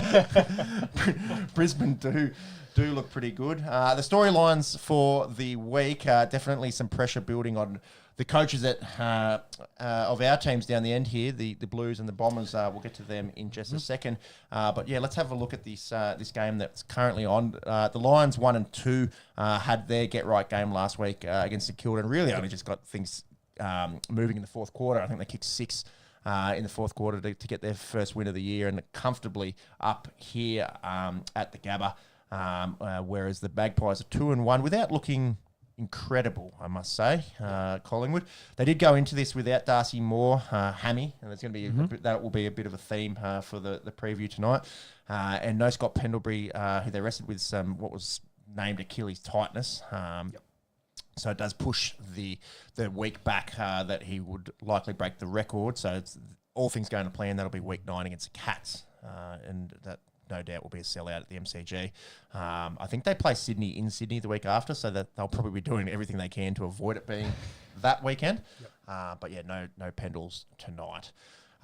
Interesting to see young Oscar Steen got the starting ruck job and had Darcy Cameron chopping in for him last week. 22-year-old made his debut. So I think, and he we've had the league on for the first start of the podcast tonight, so I haven't really been able to follow along too much here. But yeah, good to see him getting his first game in the AFL. And Nick Dacos has been absolutely electric in the first 3 games. We might need to get a live update for how many he's got tonight. But I'll run you through his first 3. 41 disposals against the Saints, which include 25 kicks. 33-2 against the Crows and 36-2 against the Giants. So would have featured pretty heavily in the Brownlow votes in the first 3 games, Nick Dacos. Lions, after starting 0-2, seems to be going in the right direction and, haven't been battered as bad from an injury standpoint as some of the teams we'll talk about tonight. Yep. Monks, any luck on... Oh, yeah, you're still looking it up. You've been watching a little bit of Brisbane this year? Not a huge amount yet because of waiting for the season to get going. But Jared, Mr. Barry, has been pretty good. He hasn't had a good game last week, didn't he? Definitely. Having 30 touches and a goal. He might have had 3, actually. He might have had some Brownlow votes last week. Yep. Jared Barry, that's for sure. Yeah, I was just trying to see, because you asked me that question, whether he was going to get... I wonder if he get a tagging role. Get Dacos. It doesn't look like it from what I've seen so far, but maybe they don't need to tag him as much because they're 30 in front. Nick Dacos was is out. Really? Yeah, I think it was just before the start of the... Does it say what? Much. Just injured. I thought I saw him there. Maybe it's his brother. No, his brother says, so Jay Dacos, 7. He's out there. He's got 15. Nick's, didn't start. There they go. Yeah, see, that must have been a late scratching. Hamstring. Oh, jeez. Imagine that. We'll get to the hammy. See if you get it in. We've got the hammies a little bit later in the show, but geez, there's been a lot in the first 3 weeks, hasn't there? Yep. Do you want to talk about Kangas and the Blues? Look, we have to talk about Carlton, don't we? I'm wearing the hat. I was up and about last week at halftime. I was down at Bateman's Bay for the... Why wouldn't you be 43 in front? Well, I was with the boys. I'm a physio for a local team here, and our boys had a good win. We're all sort of piling in for a beer after the game, and it was 45-3, I think, was the score when I turned it on my phone, and sort of half in jest was saying, "Oh, we've lost from here before," kind of thing, and then in true fashion, yeah, they did. You just start watching it, and they had 100 points put on them in the second half. Well, it was a 65-point turnaround, I think, because it's not like they lost by a goal. Insane. They lost by 3.5 goals in the end. It's just diabolical, the third quarter in particular, because again, they and against the Demons, the team that's themselves been a bit up and down. Yeah, although they won 2 games now, the Ds. Yeah. It's just this pattern that we've seen. You've got a few stats there, and we'll get to that in just a second. But I think they were saying it's been 8 halftime leads that the Blues have given up since the long weekend. Hate a third quarter in June last year. So just horrific kind of stuff in the second half, and it's like watching 2 different teams. Watching Carlton in the first half is like watching a top 6 team, and watching them in the second half, it's like, can hey Siri, can an AFL team be relegated? That's the kind of shit that they switch into the Bombers. I was going to say, it must be like watching your team week in, week out, Monks. It is literally like watching 2 teams, and people. Sorry, Siri, that's a lot for you to process there. People keep asking you, is it a fitness thing? Is it a game plan thing? And you've got a nice little metric there, Sean, in having to do with the stoppages. Yeah, so look, and thanks to the 1%ers, pretty interesting research there. They're kind of looking at their statistics. They are the highest team that gets points from stoppages. So I think 46% of their points from stoppages. Well, yep. And since the start of the 2022 season. Yes, yes. So going back a couple of years as well. So essentially since Voss took over the team. So they're very much structured and set up to get Carlton's points good from stoppages. From stoppages, yeah. League average over that time is about 40%. So I think the next closest was North at 43. So, they are a magnitude higher of trying to get their points from stoppages. That, of course, ends up being a problem because stoppages... What aren't we seeing much of this season? Yeah, they're easier to shift, harder to win, etc. And, with these rule changes encouraging speed, especially, I guess, going into the second half, the less stoppages kind of play out. I guess with the less stoppages leads to points for the other team potentially, and then the loss of momentum, you can't really get it back through the stoppages. that probably, it snowballs essentially. Yeah, big time. And then that's where they've given up these big leads and being chased down in the third and fourth quarter. That's a brilliant bit of data, because I probably wouldn't have thought structurally that they were as good from stoppage, or maybe it's not as good, as reliant on the stoppage to score points, because they're 6% above the AFL average there.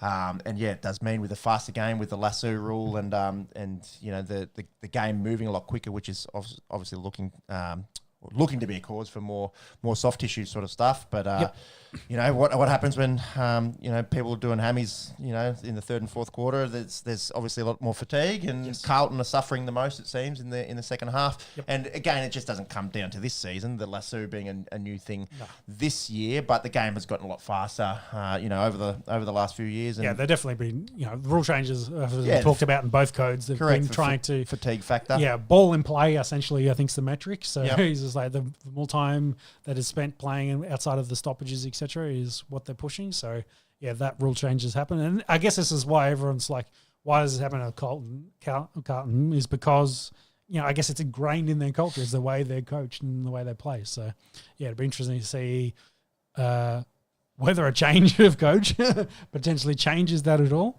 or does it just need a change in philosophy, which I guess is going to be hard with an existing coach.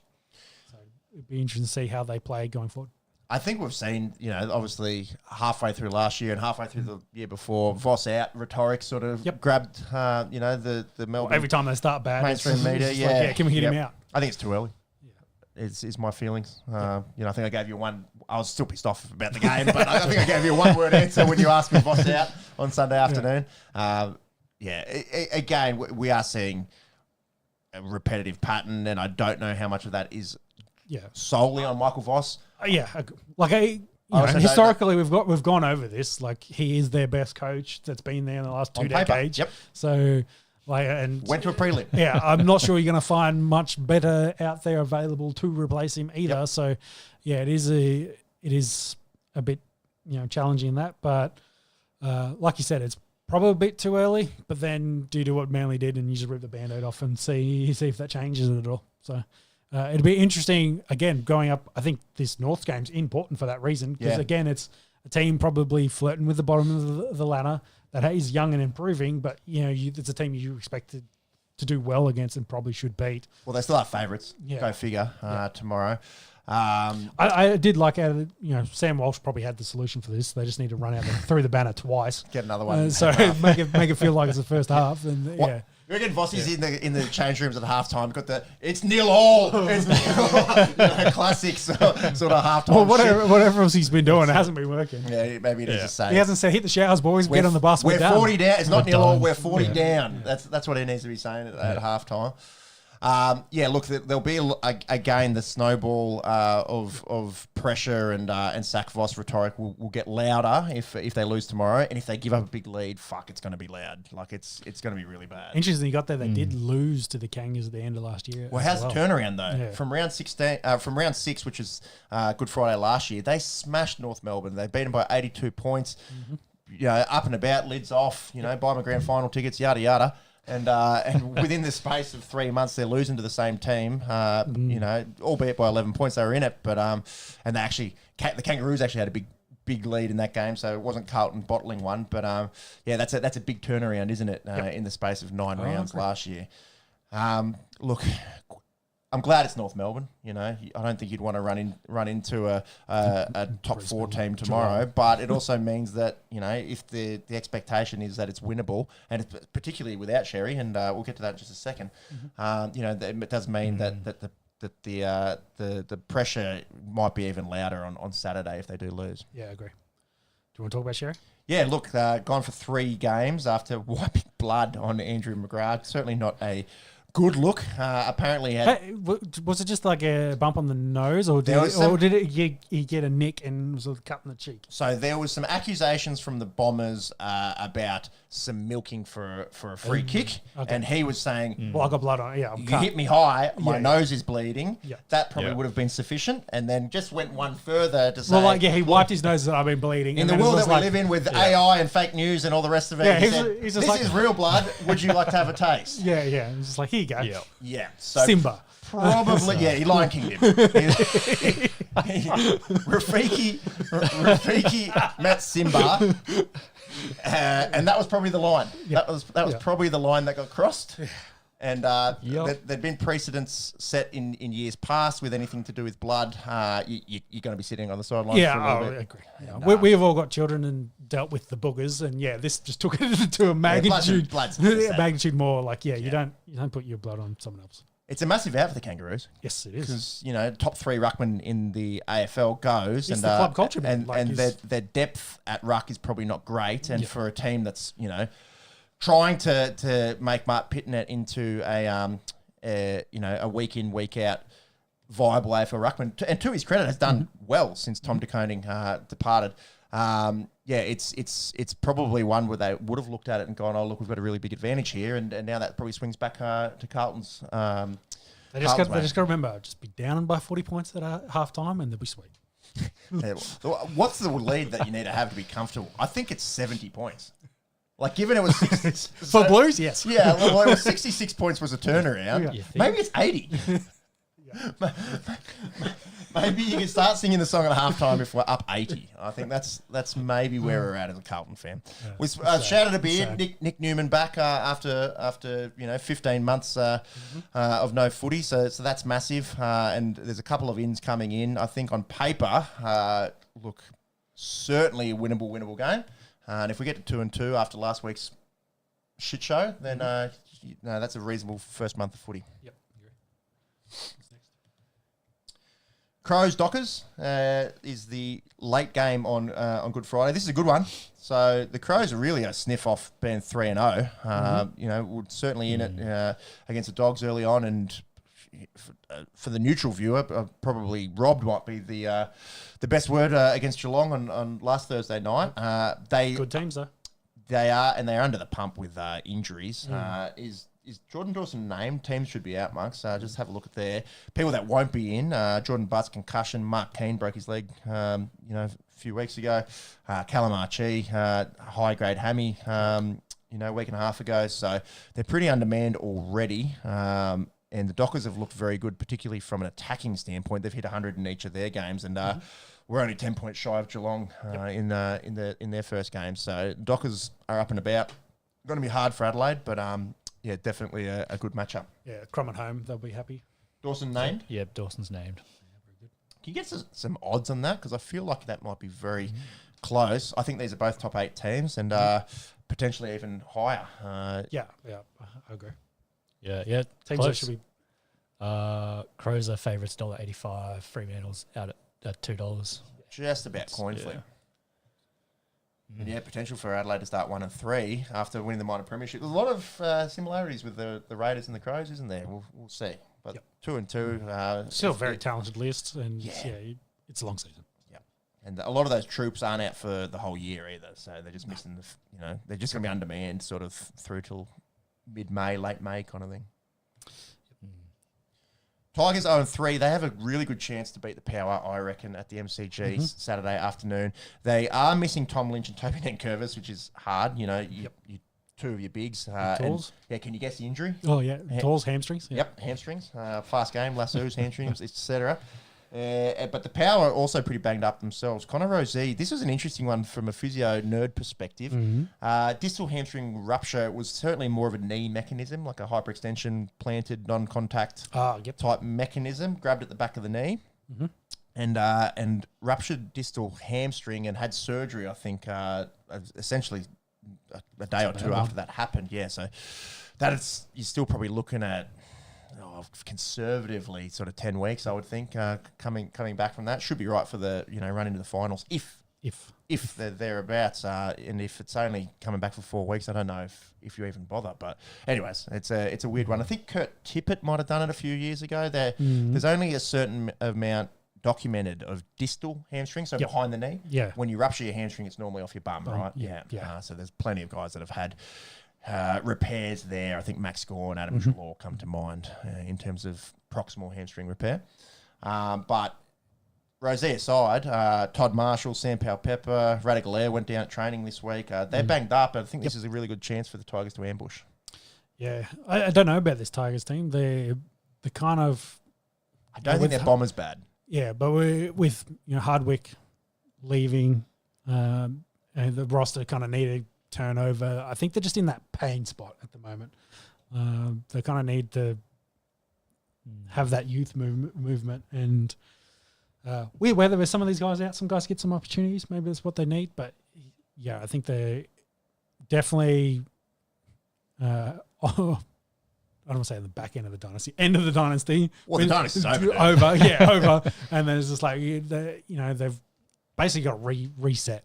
Is where I feel they're kind of at. The dynasty's Mongols, bro. It's yeah. Genghis Khan's been dead 800 years. Yeah. Like it's But I mean, like it's officially with Hardwick, gone a year or so ago. Like it's it's two full seasons. 2 full seasons. Yeah, it's 18 months. 18 months. Yeah, with in the Uze era. Yep. Bunks, can you get us some odds? I reckon Tigers might be worth a little sneaky one here. They got to be up and about, seeing West Coast winning games with a young list. You can do it. Youth is a good thing. Yep. But maybe with the way the game's being played, maybe younger. Yeah, less leaner. susceptible to the soft tissue that's plaguing a whole bunch of teams. But yeah, I think they'll be going into Easter Saturday thinking they can win. Yep. They are underdogs, $2.71, so might be some value there. Good juice, I reckon it is. Yeah, with Port at $1.47. I'll probably go into a little bit more when we get to Essendon, but Essendon and Richmond ranked 16th for the youngest average playing group at 23.7. Is West Coast youngest? West Coast is youngest, 23.5, so only just below them. Who's oldest, Geelong? No. On the screen there, Collingwood are the oldest, 25.6. Brisbane two teams Lions. Two playing. teams, actually, yeah. 25.3. The geriatric bowl. Geelong is 25.3 there as well. Wonder if a couple of those retirements as after is Melbourne. that might have taken Geelong down a couple of notches. Potentially. But you look at the names at the top of the list: Collingwood, Brisbane, Geelong, Melbourne, Sydney. Maybe skip over Carlton, but they're all good teams. Throw Melbourne in there, come on, man. Well, yeah, I think it's probably the difference is of that age is they've turned superstars, got them in their prime at that 25, and then these other teams are like, hey, we kind of need to find those guys, 100%. And what are we? Our franchise dudes, we're going to build the club around, and in 3 years' time. That's how we flip it, and we're that team that's a little bit older, but we've got the guys' talent in their prime, ready to push deep in the finals. I think that's how draft to that systems as work. well. Exactly. Yeah, to that as well. Looking not at the age, but number of games played. Collingwood's at the top of the list. Geelong's at the top of the list. Brisbane, Sydney. Yeah, heaps of experience. Melbourne is there. GWS is there as well. Carlton actually slides down that outliers. metric, which is interesting. Yeah, that's it. So, what's the average for Collingwood? 95. Well, you got one bloke on 430. That's it's side. Brings it, two blokes on 750. Yeah. So interesting metric, I guess, when you're looking at averages. But I suppose it probably does lead into how much leadership plays into the game and I guess flow of play and stuff as well. Experience. So speaking of the youngest team in the AFL, they take on the Swans, and they've won 2 games. Yep. So they've already won more games than they did in 2025. They're the play Eagles. this game They're at home, flying which high. I think is pretty important too. That's maybe that Jag one against the Swans. Could do. Yeah. Could do. Dersman's look good. Harley Reid's looked incredible. Yep. And they're 2-1. Albeit, look, they've beaten the Kangaroos, and we just highlighted some concerns around Port Adelaide. Yeah. But look, they're trending in the right direction. Do you know their membership is capped at the moment? They have 110,000 members, and to get the premium stuff, you got to go on a wait list. Wow. Yeah, which is shows for a team that won 1 game last year. And it also is maybe telling for where the 20th team may come from as well. Probably also a good reason why the NRL's putting a team there. Yeah. They're definitely a footy mad state. See whether they can jag Interesting some of to see how the that. Bears Jag some go. of that. Why West is still bad. So Yeah, mate. But if they've- obviously if they've doesn't turned matter it- with their members. yeah, it's turning around. Hugely so. supported. Yeah. Swans come in, they're 2-1. They did have a little reality check a couple of weeks ago against Hawthorn. They had the bye last week, but 2 weeks ago they sort of just got run over by Hawthorn in the final quarter after looking pretty unstoppable in week 1 and week 2. Taylor Adams missing 6 weeks with high-grade hamstring. You've got it here. It's a 20% increase on last season. Yeah, it's again a small subsection, not subsection, data set, subset. I think is what I was after. Again, shout out to 1%ers here for that kind of detail. I looked at it. I think it was 32 hamstrings in the first 3 rounds compared to 23, I think, last season. So if you push that math out, 32 in 3 rounds. yeah, you push that math out, and it's like 300 hamstrings in a season. But generally, start of the seasons where you have your hamstrings and it peters off. But even if you take conservative, like 160 or 150 kind of range, like half that number, would still be double the amount of hamstrings last year. So it'd be interesting to follow that metric and see how that actually plays out throughout the whole for like a whole season. But yeah, the early stats are saying it's at least a 20% increase, and we'll have to see what that kind of number alludes to over it. Maybe after a month of football, the guys have got the game, the game legs essentially. Yeah. They've had some bit of running in their legs, and it's less of an issue. But yeah, at the moment now, there's a large amount. There's at least 10 hamstrings around at the moment. I do agree that it might be an overestimate if we're looking at 300 on the season, and match fitness and even the weather cooling potentially may play into things.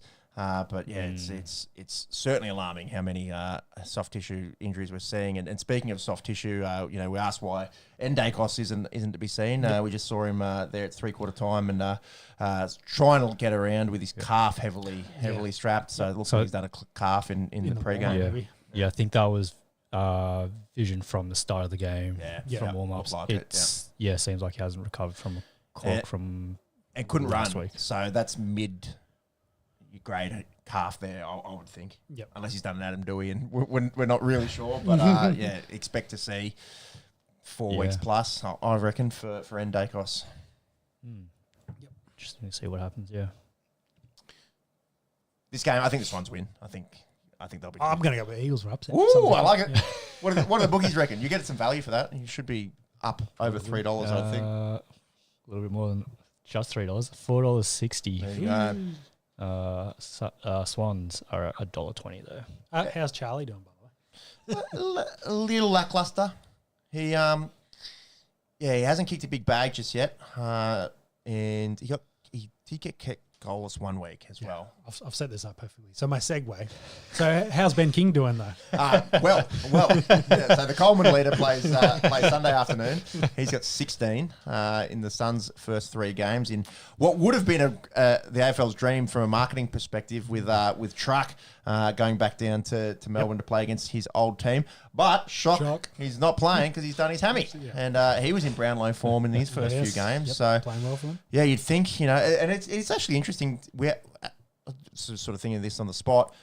It might be rubbing a few guys out of Brownlow contention because low grade. If you can get away with missing 1 or 2 games, maybe you could win the Brownlow. But as soon as you're mid grade and you miss 4 games, you're probably not winning the Brownlow. Yep. It's just like every point counts essentially. Yeah, and well, I mean, if everyone gets injured, then everyone. It was itself out. That's a good way of thinking of it, Monks. Actually, you only have to play 18 games this year, and with the soft tissue.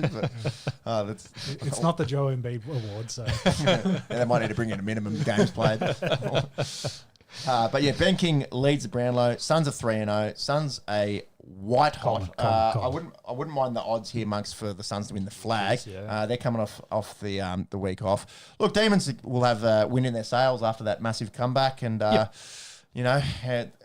even with Petrarca not playing, I'm sure that they would like to put to bed the team that stole their premiership winning midfielder.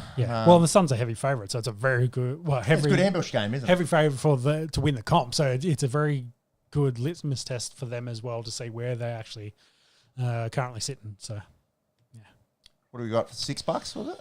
$6. $6. The Lions actually just come in to shorter at 5s. What are doggies? 7s. Does Logan Morris remind you of Kyle? Shout out Steam. Niche reference, no one would be able to know. Yes, one of our friends' younger brothers. He does look like a little bit like Logan Morris. Shout out Kyle Stevenson if you're listening. Recent father, actually. Hope Daddy Judy's treating you well. Where do we get to? Oh, yeah, Dogs, Bombers. Dogs 3-0, Bombers 0-3. Dogs $7 to win the premiership. The line for this midweek was 72 points, and it could be... Realistically, it could be more. Well, what are the Bombers paying? $10? It'd be more than that, I'd think. If Try 26. They have lost 16 in a row. So their last win was late May. 17 in a row in 2016 is the club record. And given it's a 150-year-old club, they're going to equal that record. There's, unless hell freezes over, they're not winning Sunday evening. And then Gather Round will be a big one because if they don't beat the Demons, I think that streak's going into the 20s. Yeah, Suns, Pies, Lions, Giants. At Giants, Dockers. Like they're probably, realistically, they're... Hoping for the Tigs at the end. Yeah, which is what, 1, 2, 3, 4, 5, 6, 7 games away. So, yeah, wouldn't be surprised if they go over a year without a win and they're in 23, 24 loss kind of territory. Yeah, if we're thinking about anyone that on the hot seat, it's probably Brad Scott. But Got to be. But I think going back to your chat about Flanagan, he has the same. Bombers are paying coaches, still paying coaches millions of dollars for guys they've sacked in the past. So how far back does that go? Because Brad Scott's been there for a while. 10 years or something? 15 years? What the hell? I do have that somewhere. They're probably... I think... Something in the group chat this What week, I was talking about, Flano, is actually Brad Scott. So he's got $1 million payout if they they cut him. Yeah, for him. Since 2010, they have... Did I say that right? 2010. No, 2010. Yeah. There's too many 20s You didn't say it right. No, he meant the 20th day of some month. Yeah, sure. That's it. They have paid out... The 20th day of the 20th month. Of the 16th year. I'm just trying to... We know what you meant. We know what you meant. So since 2010, they have paid out $3.6 million to James Hird, Matt Knight, Ben Rutten in just payout clauses alone. And They're hurt by their exes. Yeah, that's it. It happens. And they're the probably... divorce is ugly. Yeah, instead of doing big payouts like where they pay him... No, definitely not. Instead of paying like $1 million at the end of the season, they'd probably take that $1 million and spread it over 10 years kind of thing. So they don't have to pay $100K. So that's a Band-Aid rip-off. Yeah. If you got the coin, get rid of it. But I suppose what does it achieve again? Can you... Yeah, who'd you replace it with? Well, I think Alison Clarkson's already said he's not interested. He's driving Longmires out and around. Was it Samson that was on AFL? Samson, maybe not. I can't remember. There was someone they were asking whether he wanted it. No. Who would want it? Well, I mean, that's it. Just going back to what I was saying. Your captain doesn't want to play there, so. They've got one of the youngest, most inexperienced teams in the comp. They probably have to buy into this whole rebuild for another year. His Brad Scott's contract's through to 2027, so you just wait it out, see what happens. I think get them draft picks. Just got to hurt for them to watch this game and see Sammy Draper playing with the luck. Yeah, that was the other thing I was going to say. Like, how many players have you sort of seen go through this system and have gone out to other clubs as they sort of gain a little bit more experience, start putting a bit of... Yeah. It's also interesting if we go back to Nathan Merritt, isn't it? From last year, like, wouldn't trade him. Zach Merritt. Nathan Merritt's fighting cancer. I was just like, that's not right. That's not it's a Merritt. What's the connection here? Zach Merritt. Yeah, trying to trade Zach Merritt and then kind of refusing. Had probably a decent deal on the table for him. 3 first rounders. Yeah, well, exactly. Now knowing kind of like where you are as a season, you probably, we're going to have to turn this team over and get younger. Maybe those 3 first rounders would have been worth it. So then where do you have your, like, again, going back to the list, like your top 4 or 5 teams were the teams with experience. Like as much as you need young legs. But it's the precedent. If your captain is showing signs. It looks rough. Yeah, that he doesn't. Plus your team's looking pretty shit regardless. It's just like, to get to that point, you need to draft the young guys, develop them for 3 or 4 years, and then you're at that point. So, whereas now they're like they can't do the reset. It's just like you're gonna have to wait another year. Well, they're in the reset. They're in year 3 of the 4, 5, 6. Yeah. Kind of where the Eagles are. Like they're in the 10th year of their reset. So what do you mean? The West Coast won it in 2018. Like it's not even fair to compare them to the Eagles. Like they're just, like we said before, like, can a team get relegated? That's where. And I'm sorry if that sounds harsh. Like, it doesn't mean coming from a bloke wearing a Carlton. Replace them with the undefeated team. Get Tasmania in there. Yeah, it looks ugly. It's not going to fix itself this season. Well, and just looking at that run, man, like it's like there's not. Demons and Tigers is probably the only 2 games that are winnable in the next 2 months. And like to that, if you know based on current form, if you know based on current form that's what's going to happen, then might as well see out this season. I agree, and that's where I agree with you. I don't know what sacking him right now achieves. But I also don't know what keeping Zach Merritt achieves. Yeah, but you had to bite that bullet in the off season. I think. I think you need to try and keep some experience there. As much as he didn't want to stay there, maybe that gives some assurance to the younger players that he's there. He's being held against his will. He's in jail. He's in bomber jail. He's on TikTok wearing free Zach Merritt shirt. Yeah. Have you seen that? It's bad. It's really bad, and it's like it's gone to the point of it being funny. Like it's like I feel bad. Like it's like where the West Tigers were at. In the NRL a few years ago, and thankfully there's some light. The Bombers fans have to be like Saints fans in the States where they got to wear paper bags on their heads to go to the game. So. It's like, Anyway, Bulls going to win this. Let's go to the next one. Yeah, and it could be triple digit margin. It probably. Oh, what's the mercy rule? The line. The line on that. There is no mercy rule in life, mate. The line is 74.5. Yeah. Give me Bulldogs minus 74. That's harsh, but it's just. It's dire straight. Yeah. It's not good at all. No. Let's finish this AFL section off. All right, Easter Monday, a good game. It should be a good game. Hawk take on the Cats. Both teams 2-1 at the G. Should be a big crowd in there on Easter Monday. Hawks coming off the bye. They'd be up and about after beating the Swans. And Jack Fine Wine Gunston, he's second on the Coleman. And he has a consistency. 4 goals against the Giants, 5 goals against the Bombers, 4 goals against the Swans at the ripe old age of 35. Hawk will be there in September, I reckon, the way that they're playing. And Geelong should be, but I'm not convinced. I'm not convinced about Geelong just yet.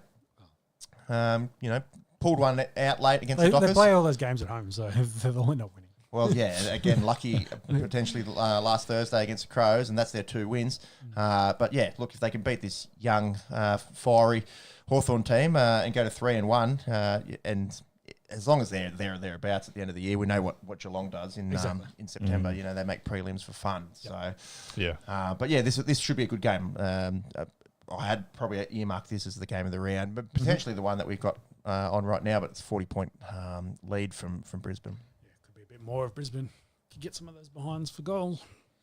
That will wrap up the AFL. I'm conscious of the time there, Shauno. Giants and Saints on the buys. Gather round. Goes to South Australia next week. Let's try and get through the other sports. That's 100 minutes of footy, but always plenty to talk about, particularly at the start of the season. Yeah, it was a big couple of weeks. Lots to talk about. Cricket Australia announced their test contract list for 26-27 summer. A few notable omissions. So that's. I think you've got test contract in there. That's just the contracts. That's all 3 formats. I'm pretty sure is the way that they do that. Yep. Okay. So Jai Richardson, Sam Constas miss out. Doesn't mean that they can't play red ball cricket, but it just means they don't get paid. Not heavily favoured currently. Well, they don't get paid from Cricket Australia. Yes. Yep. Is the way that it works for this year. I'll run through that list quickly. Xavier Bartlett, Scott Boland, Alex Carey, Pat Cummins, Brendan Doggett, Nathan Ellis, Cam Green, Josh Hazelwood, Travis Head, Josh Inglis, Matt Kuhneman, Marnus Labuschagne, Nathan Lyon, Mitch Marsh, Todd Murphy, Michael Neser, Steve Smith, Mitch Stark, Jake Weatherald, Bo Webster, Adam Zampa. No Glenn Maxwell on there, sort of probably heading towards the twilight of his career, I would say. And then, the notable omissions in Jai Richardson and Sam Constant, who have played Test cricket in the last 15 or so months. It does mean, you would think reading that, and I think since we've last potted as well, the test schedule announced, I think we've got 13 tests in about 15 months upcoming, so lots and lots for red ball aficionados like ourselves. But maybe playing their hand a little bit in that Weatherald is looking likely to be the long-term solution. Yeah, I think they're kind of locking it in for now, barring, of course, form. But, I think that's going to run with him. Any other thing I thought was interesting? Todd Murphy retains. He's very much a red ball, so he'll be first cab off the ranks, I think, for Nathan Lyon. Yep. Who has he... Didn't he get injured and has he recovered? He did a hamstring. Hamstring, Yeah. Lasso. Play too much AFL. Were they playing AFL in the warm-up? Maybe they're following the new rules too. Maybe. He did like a weird stretch mechanism type hammy. So they're normally sprint mechanisms, but he was diving for that catch and had a classic sort of stretch mechanism. Yep. So, just that note there, they still favour Todd Murphy as potentially the next finger spinner. No Nathan McSweeney either. I don't think he's had one in the past, but it would have been potentially telling if he was in there and Constance wasn't. But Weatherald gets a Cricket Australia contract, and I'd expect to see him in those test matches against Bangladesh, which are August, and they're not actually that far away. Yep. Shout out to the Redbacks. Back to back. Monks, can you actually get up the list of Sheffield Shield champions? Because I remember last year they broke a long drought, and we saw them, and it was at the Adelaide Oval, and it was a good turnout. We saw lots of people run on the field, and et cetera, et cetera. Didn't get that this year because it was in Melbourne and heavily rain affected in the first few days. I was down in Victoria for a wedding last weekend, and I think they only got on for about 3/4 of a session on the first day, on the Thursday, because it was heaving rain, and they managed to get some play on Friday, which shocked me because it was raining essentially all day Friday too. But then weather cleared up, and we got a full game in. You play 5 days for a Sheffield Shield final, and it did go through to the Monday. Saw a fair bit of highlights of I'd love that in Test cricket. Have an extra day. Have a six day for weather. I'd love that Make too. sure there's 5 days of play. Would love that too. And seeing the conditions as well, it sort of looked like what you'd expect, a bit overcast and cold in late March in Melbourne, ball hooping around. I think one is on the far left. Winners, okay.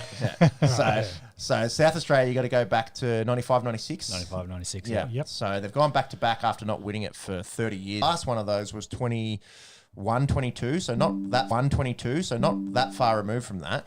And then you can sprinkle in some Tasmania and Victoria in there too. But then there's 1, 2, 3, 4, 5. So I think, 11 out of 14 years they come dead last. Yep. So pretty much from 2010, essentially the laughing stock of the Sheffield Shield, and steadily sort of climbing up, and then they've gone back to back. Yep. And shout out to not just Kez and Head, but they've got a good team, and McSweeney and Jake Lehman, and their batting's is pretty good, and you still got to win the games that count. So the clutch nature of Alex Carey comes through, and you got that second innings ton and pulled them out. And Victoria didn't have much to make in the fourth innings, but weren't able to get there. So shout out to the Redbacks, back-to-back Shield champs.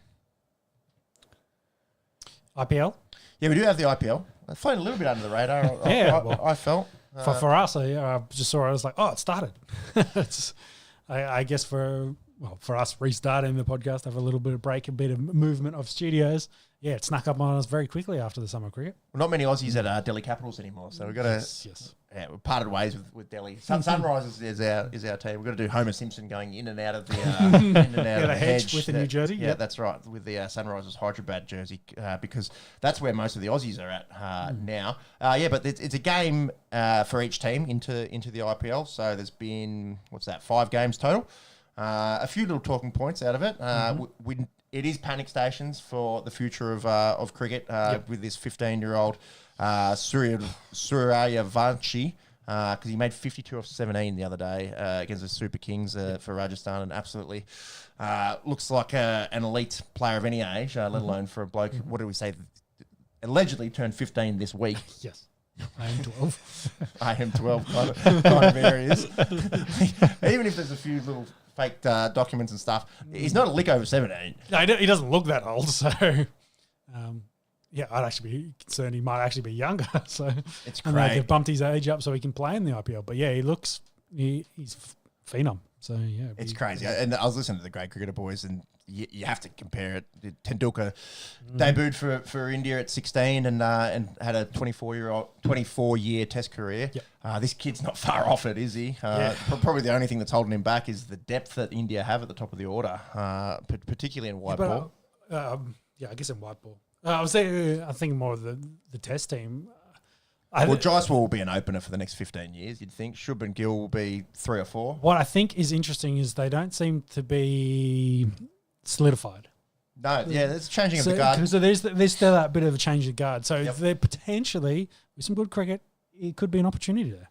Oh, yeah, I wonder if they get him in the squad, you Yeah. know, and just be around the boys, much like he was in the IPL last year Yep. a little bit. You know, you're 14, like, you know, we think the world of you, but you're still 14. Yeah. You know, and, you know, just because he's got all the talent, how many times do we see in sport or in life, you know, talented teenagers, and it does end up fizzling out. So I think they'd be aware of that and not trying to rush him too much. And, you know, it's one thing to, you know, bat top of the order for Rajasthan. It's a different kind of pressure when you're playing for India.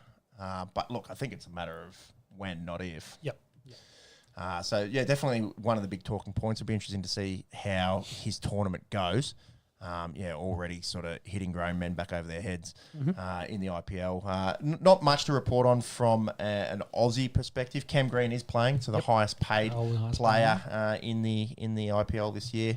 It'll just be a little bit of a watch and see, I think, for us in the IPL. They've played one game each so far. Yeah, one game each, so I don't know how much you want to read into it, but... they are playing more games, though. Did you say that? Yeah, so they've extended the season? I think it's this year is the same, but it's still a 14-game regular season, and then it goes up to next year. They have... next year is like 90-something games total. Jeez. It's a huge tournament. Yeah. Well, it makes money. And I think I was telling you There's guys a lot of money in it.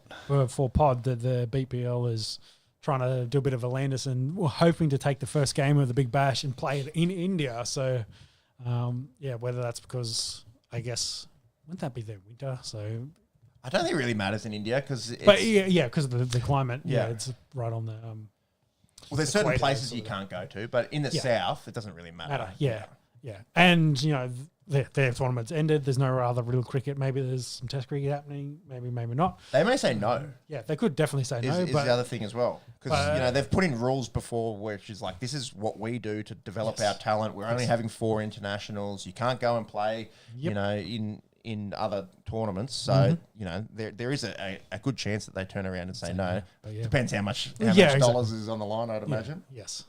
They love making the money. Cricket Australia is actively exploring a proposal to move the opening match of the 26-27, so for this summer, BBL season, to India as a strategic push to tap into the South Asian market.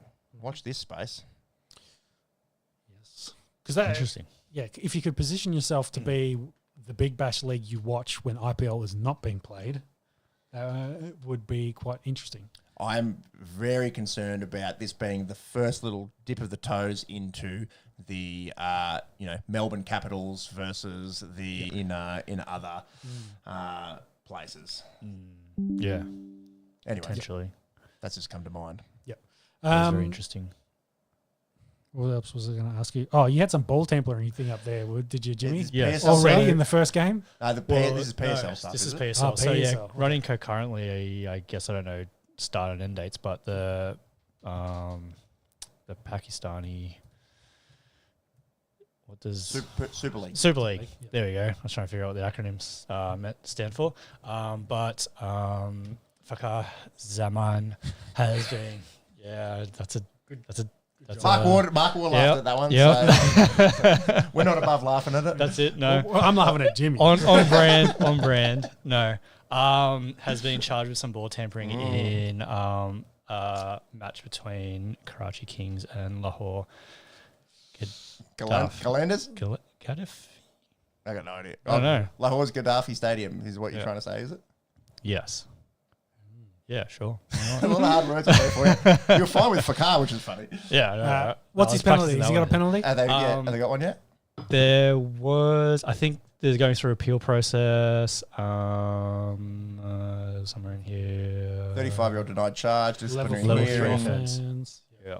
Okay. Watch this space. So watch the space. But yeah, just interesting. I mean, whenever we hear ball tampering, I think in cricket it's always something Cheating in to Pakistani cricket, talk about. And You cheeky fucker. yeah, that's it. All right. Is it time? Can we talk about the World Cup? We can. We finished talking about the Bombers and St George. 48 teams at the World Cup. Do you want me to run through groups? Yeah, go for it. All right. Here we go. Let's see how quickly we can get through this. Group A, Mexico, South Africa, South Korea, Czechia going in via the long route. Solid group. Group B, Canada, Bosnia, not Qatar, Bosnia, Qatar, Switzerland in Group B. Group C, Brazil, Morocco, Haiti, Scotland. Group D, which we'll talk about in a second, USA, Paraguay, Australia, and Turkey as of this week. Group E, Germany, Curacao, Ivory Coast, Ecuador. Group F, Netherlands, Japan, Sweden, Tunisia. Group G, Belgium, Egypt, Iran, New Zealand. Group H, Spain, Cabo Verde, Saudi Arabia, Uruguay. Group I, France, Senegal, Iraq, Norway. Shout out to Graham Arnold coaching Iraq. Group J, Argentina, Algeria, Austria, Jordan. Group K, Portugal, DR Congo, Uzbekistan, Colombia. Group L, England, Croatia, Ghana, Panama. That's a lot of teams, isn't it? Yes. 10 African teams, you're saying? 10 African teams in the list for it's first time, but I guess it's 48-team tournament. 10 African teams, no Nigeria, no Cameroon. Yes. So I think we probably start off with Group D, our group. Who should we pass? USA in America might be a little bit challenging. Paraguay will be good. And then get Turkey as well. So I think that's a pretty good group for Australia. I think we'd be happy with that group going forward. It's maybe the most even par group that there is. So whilst we don't have any... there's no Argentina or Brazil in our group. Yeah, that's right. France, Spain, etc., which is great. USA is still ranked 16, and I was looking at their list, and their squad is full of guys that not only play together in the MLS, but also in England, Italy, Germany. So probably from a name value, stronger than us and home field advantage. And then Paraguay are ranked below us. Yep. I think we're 27, they're 30. And Turkey, I think, is 22. Okay. So everyone's sort of between 14 or 15 FIFA rankings. Yep. So we don't have any sort of, there's no Curaçaos or Haitis or anything that, you'd hope we get an easy win against. Yep. But there's also, each game is, it's realistic to potentially even win. Yeah, it should be competitive. Yeah, yep. So, probably worst case scenario is drawing but not winning and not making it through. But you get one win, and with the 48-team format, and you're probably in third spot with one win. Yep. So if we can knock off Paraguay or Turkey and get a point against America or even 2 wins, geez, we'd be cheering. Yeah, knocking the America team out of the American World Cup would be hilarious. It would be. I don't see America not. I think they'll get out of the group, but yeah. Yes. What else was interesting there? I think Japan's pretty interesting. Looking at their recent form, I think they've beat England in England. Yeah, I think, and they've beaten the last 5 games against European teams. They've won them all as well. I'll get that up. So yeah, I don't want to say dark horse yet, but they've been pretty good coming into the tournament. So good form. But I guess the interesting one, I put the comment there, is New Zealand made the World Cup, but Italy can't.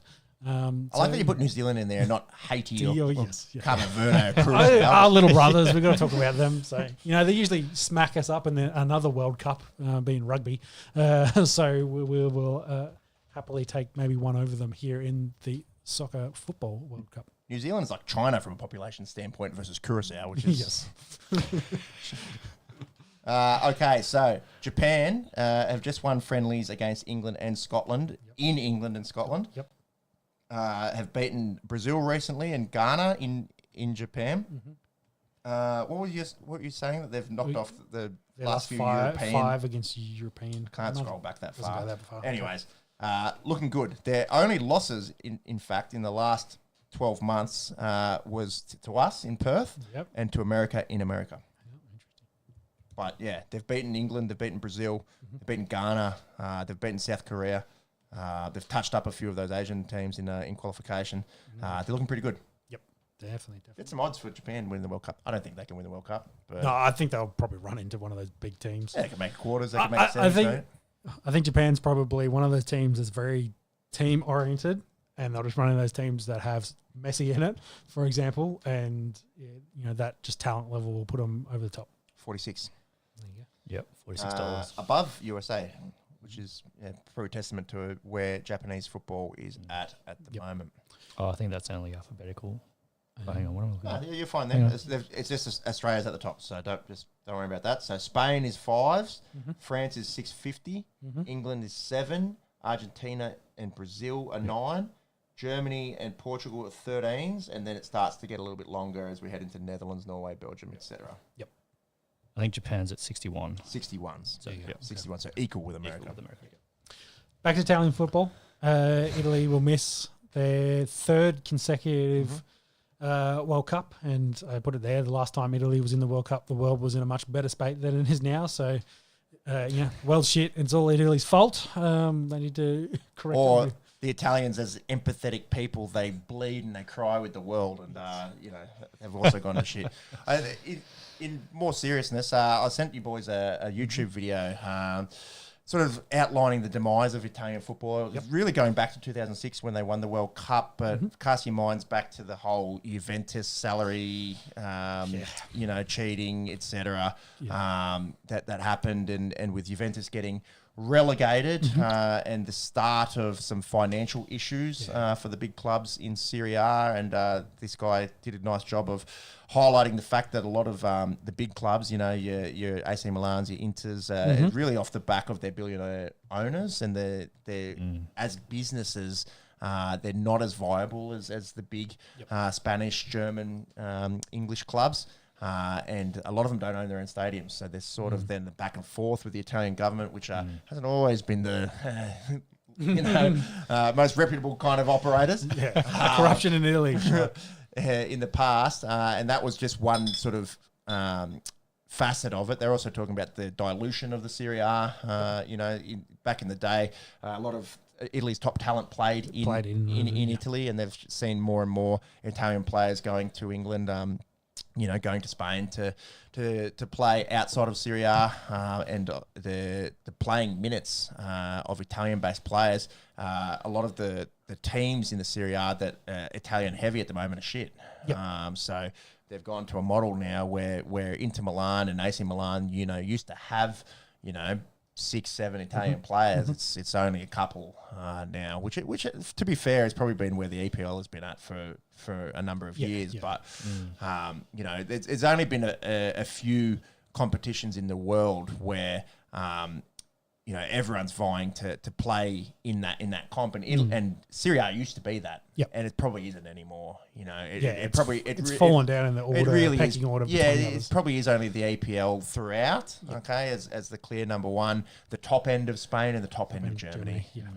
And Italy's gone in a different sort of stylistic way as well. They're talking about the rise of tiki taka and the way that Spain plays and Barcelona plays, and a lot of teams playing this possession-based game, and Italy not really keeping up with that possession-based game, and not having great strikers and great number 10s like they used to always have, and on paper probably being good across the back, but creating chances been not their forte. Probably got to add that. Getting out of Europe is also fucking hard. There is that, and there is only 16 teams in the World Cup to come from Europe. When you've got 10 coming from Africa and 8 from Asia, you maybe feel like you could have a few more from Europe. They did run into a red hot Norway, and I think Norway could push. I don't think they win the World Cup, but maybe like a Japan could be sort of quarterfinals kind of good. Talented team to go deep. But look, 60 million people live in Italy, and football's their number one sport, and it's about 5 million in Norway. And yes, you've got one of the best players in the world in Haaland. Odegaard's pretty good, but from a depth perspective, Italy should be better than Norway, and they got handily beaten by Norway. So then that comes second in the group. They played well against the other teams in their group, albeit Israel and Moldova, not massive teams. But then it becomes cutthroat in these knockout games. They look pretty good in the first leg against Northern Ireland, and that was in Italy, and then they had to travel to Bosnia, and all the flares and singing, and would have been an intimidating sort of atmosphere. But a lot of their guys would have been used to that anyway. But look, you cop a red, and play 60 minutes, without one of your best backs in Bastoni, and it probably was a red card to be fair. Yeah, I don't think there's any doubt. What were you saying? There was 30 shots to 7 or something. Yeah, after something like that in total, and over half of those on target, etc. But yeah, that's Bosnia dominated possession and pushed hard, and they held on. It got it all the way through extra time and to pens. Yep. But then Sky won and then hit the crossbar on another. It was an unfortunate way to end.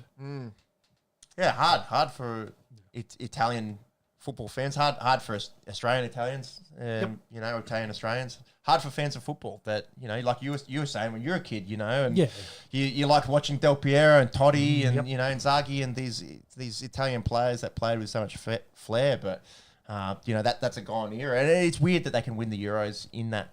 In that time because it's something still there, right? Yeah, exactly. But we were talking about the team's not talented. That's the thing. But they just haven't been able to put it together and win when it mattered. The team is talented. Is what yes. What you're Yeah. Well, I'm saying it's not a talent issue. It's not a talent issue. Yes. Yeah, agreed.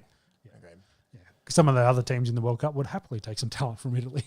We were talking about it before, like the whole who's making the Italian team from the Socceroos? And famously, guys have chosen, some of the Italian Australian guys have chosen to go down that path, and they'll be licking their wounds at the moment. Yep. Yeah, I feel like there's a lot on Italy, but there is some good sort of stuff out in the internet, sort of outlining some of the demise of the former powerhouse. Yeah, I agree. Another interesting one that did get eliminated was Poland. Yeah, Sweden beat them. Yeah, so Sweden beat them. So Lewandowski will miss what would, I'd say, definitely be his last potential World Cup, which is unfortunate because, as he gets on in his career, he's likely to not make the team or retire in the not too distant future. Denmark missed out as well. They won their first one 4-0. So they bow out. So probably not going to see you likes of Christian Eriksen again at the World Cup. It's pretty cutthroat. These one and done ties as well. There's no return leg. Yes. Yeah. And mentioned it before, but shout out to Graham Arnold's Iraq. So they went through the Intercon. It's their second World Cup, I think. Yeah, I think they made one back in the day. Yes. Monks, if you can chase that up. But they had to go the long way through the Interconfederation playoffs, so that's how DR Congo have come through as well, where you play, one of the teams that didn't quite automatically qualify from one of the other confederations. How'd you go? Have you ever been to the World Cup before? Still working on it. Okay. So that's the World Cup. It's only 10 weeks away. Yes. It's only 10 weeks. It's not too far. Start doing your homework on USA, on Paraguay, and on Turkey for Aussie football fans. And I think the timing, I think there's one which is middle of the night, but there's a few that are sort of mid-morning, early morning fixtures. So it shouldn't be horrendous from a viewing perspective, particularly for us sports fans that have to work as well and just can't take 6 weeks off to watch games over there. Yep. Dolphins can't win the comp, by the way. Got 50 put on them. What was the final score? 52-18. Jeez. Points, eh? Yep. Wow. It's a weird league we're in. We're in the 50 burger every week. Is that coach win game? Iraq, they made the World Cup before? Yes. Last time they made the World Cup was before our lifetime. 1986. Yeah, I was going to say I've never seen Iraq at the World Cup. Over 40 years. Yep. Let's do some EPL. Max, can you get the standing table up because we need to know if Arsenal are going to bottle it or not. But let's talk Spurs, maybe. I finally think, I know it's been 2 weeks since we podcast. I can't remember if we weighed in, but I think they're past bottling it. Okay. That's my feeling. Yeah, I think there was a game in hand. They needed. And they had 6 points as well. Had 6 points. And were they playing City? I think it was was the test. Bring it up. What I do think can happen is Tottenham can certainly get relegated. Yeah, yes. And we'll probably maybe start there with the Spurs because they did sack their coach. Igor Tudor's gone. Yes, during the week. He was only in charge for 5 games. He lost all 5. And they have a new head coach. Good luck. In Roberto De Zerbi. Where are they? They're So just they're a ahead. point clear of West Ham. All those bottom teams are 31 games, so no points in hand for any of them.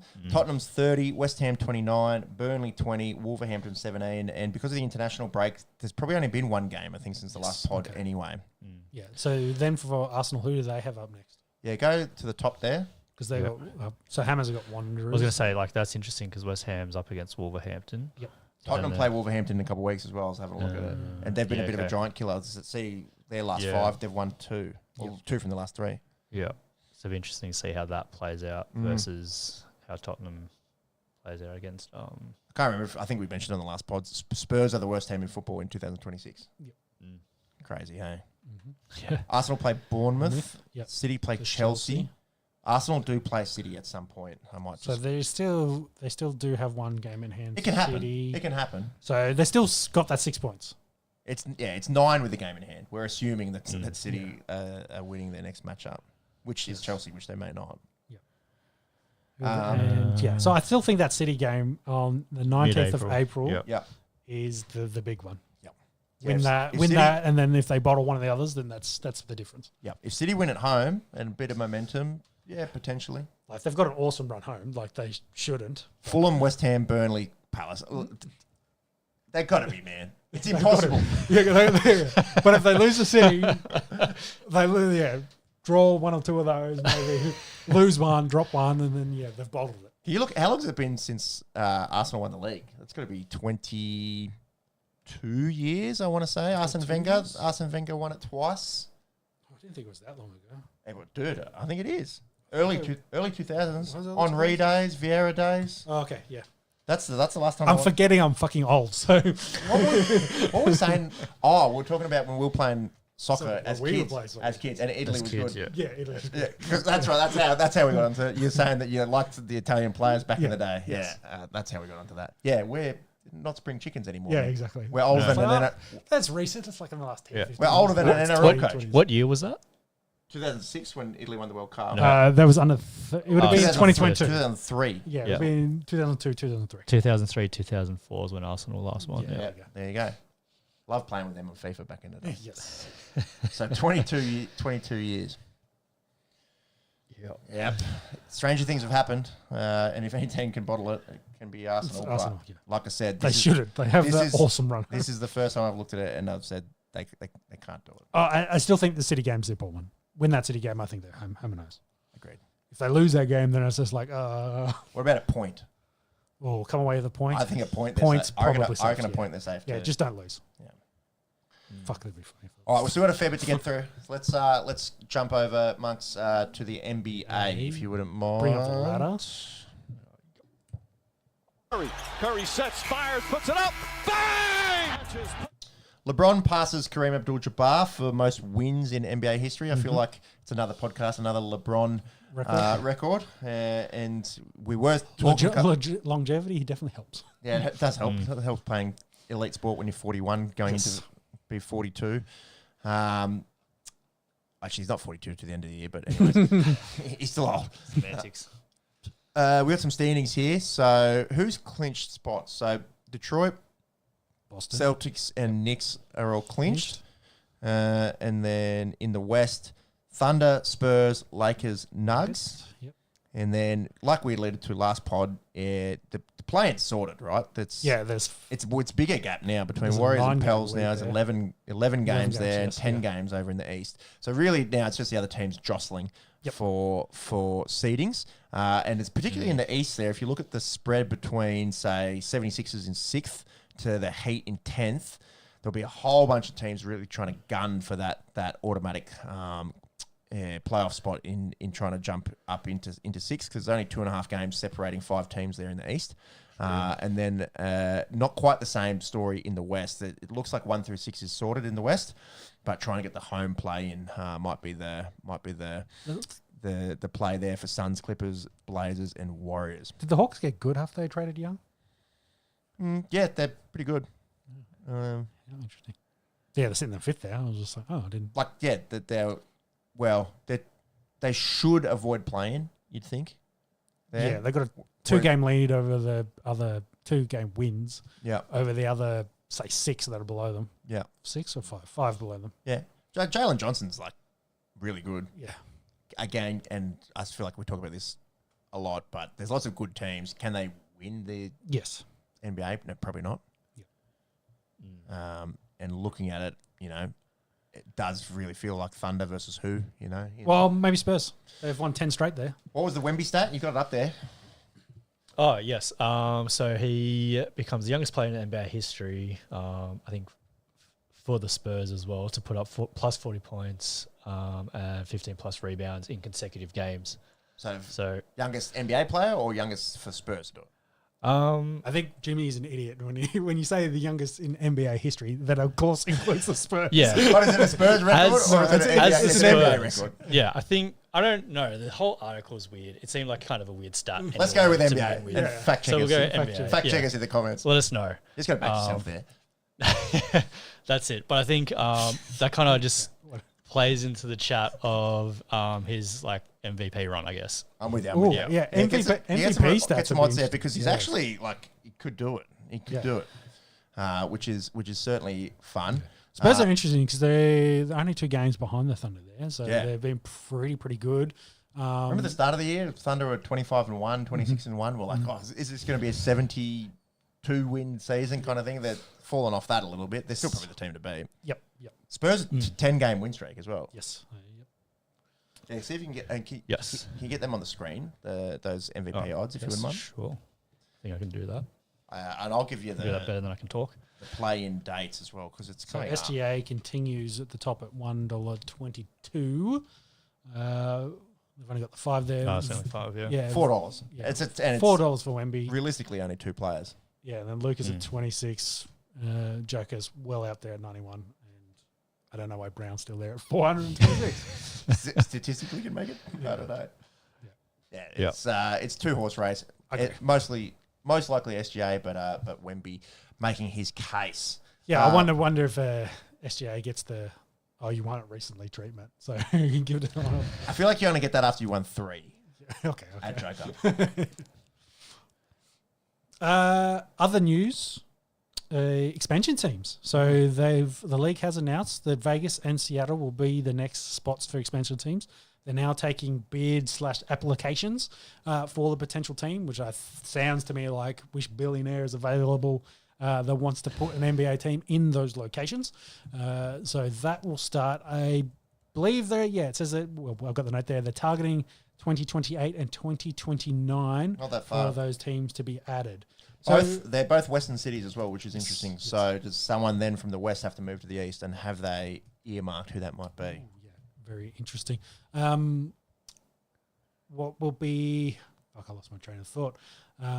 Expansion, billionaires. Yeah, it's the 30 teams to 32. So, and same amount as the NFL, and in 2 big NFL cities as well. So, I think it'll be quite interesting. Wonder if KD's still around if he was to play a season. That's the team that drafted him. Potentially. So $7 to $10 billion. That's so crazy. It was you that sent that video about how much an NBA franchise used to cost, and it was a measly, $100 billion or less even. I think most sport clubs not that long ago in America in the 90s were kind of selling for that money. Crazy, Post the 2000s, it exploded. TV rights, media rights, etc. Yeah, it's gangbusters now. That's it. Yeah. Yeah, crazy the amount of money in the NBA. Even the NRL is going to be a fucking $1 billion league. Like, wild. Yeah, it's wild. The bumhole league, you get $1 billion in TV viewership. Hey, it's our bumhole league. Yeah, I think the NBA can do it, right? That's what inflation does to you. So that's recent news for the NBA. April 18 is the start of the play-ins. So only 2 weeks away from play-ins, and then the real stuff starts end of April. Yep, fun. Yeah. Watch this space. Let's keep it moving. We'll talk some NFL. Oh, he broke his ankles. It's been announced properly, I think, since the last pod. 49ers and Rams, and the tickets went on sale yesterday for the MCC members, and reportedly 80 to 90,000 people in the queue to try and get tickets yesterday, and also fair price for a lot of these NFL Down Under tickets. Yeah. Shauna, what do you reckon? Yeah, well, I think it's awesome. It just shows potentially the support for the NFL in Australia. So, if they make it semi-regular like they do for Europe and South America, I'd more than happy to see more NFL games played down here. I know Kyle Shanahan at this league meeting we're going to talk about in a second was saying, the Rams heavily petitioned to have this game in Australia, thinking it impacts them a bit more. So whether that's all bullshit or not, who knows? But yeah, there's definitely some interesting talk about it because it is probably the furthest distance they have to travel.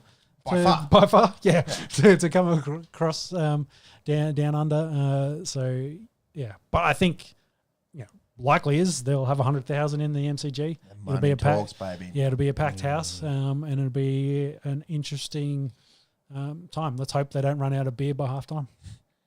I don't think that'll be too much of an issue. I think getting regular punters in there, if the cheapest nosebleeds tickets are going for $300 is a bit of an issue, but looks supply and demand, isn't it? I mean, exactly. Yeah, we'll see how many people travel. It's going to be sell out.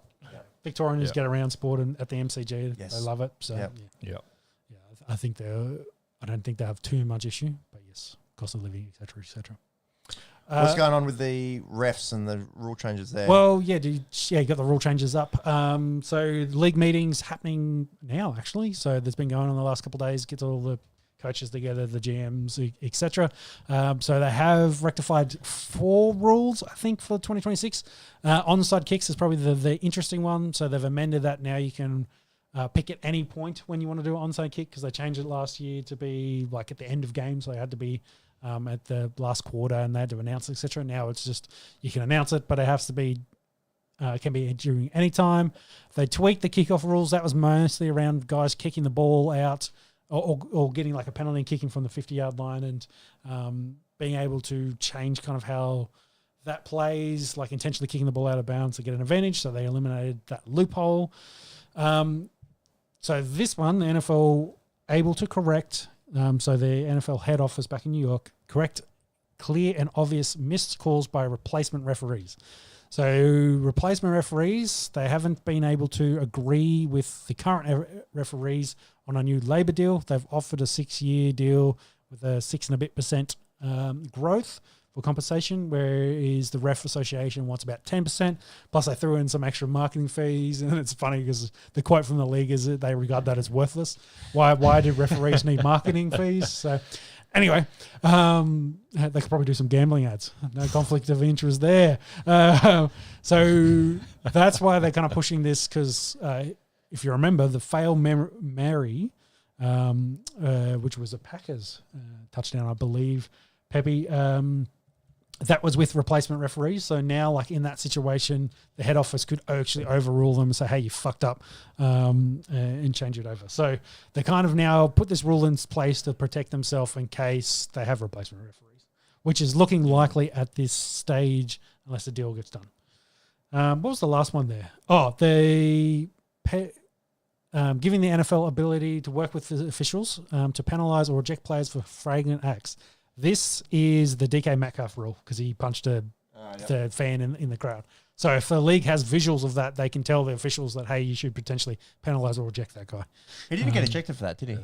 No. It was only found in the broadcast later on, and it didn't impact the game at all. He only got 1 week as well. Yes. Yeah. Crazy. Yeah. So they've added that as again to cover it off if players are doing things that they shouldn't be. So just big wide net that they can apply this rule for.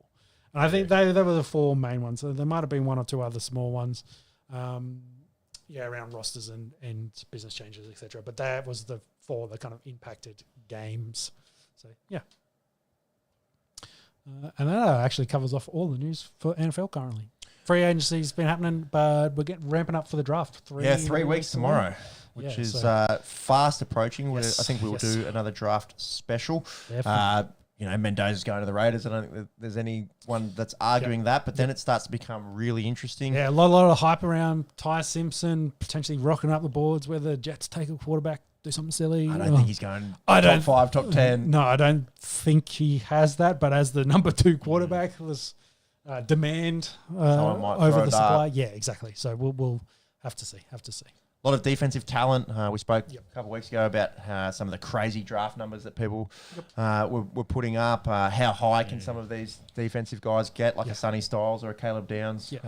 Traditionally not top 5, positions, but their talent maybe. Their cornerback position was actually quite interesting because a lot of those guys didn't run, but they've been running in pro days, and a lot of them are running like 4.3s, low 4.3s. So it's just like, so there's definitely a fair bit of talent there in the cornerback room as well. Incredible talent on the edge, obviously, defensively. And how high can Jeremiah Love go as well? Potentially as high as 4 at the Titans. Yep. Yeah, it's going to be a pretty interesting draft, that is for sure.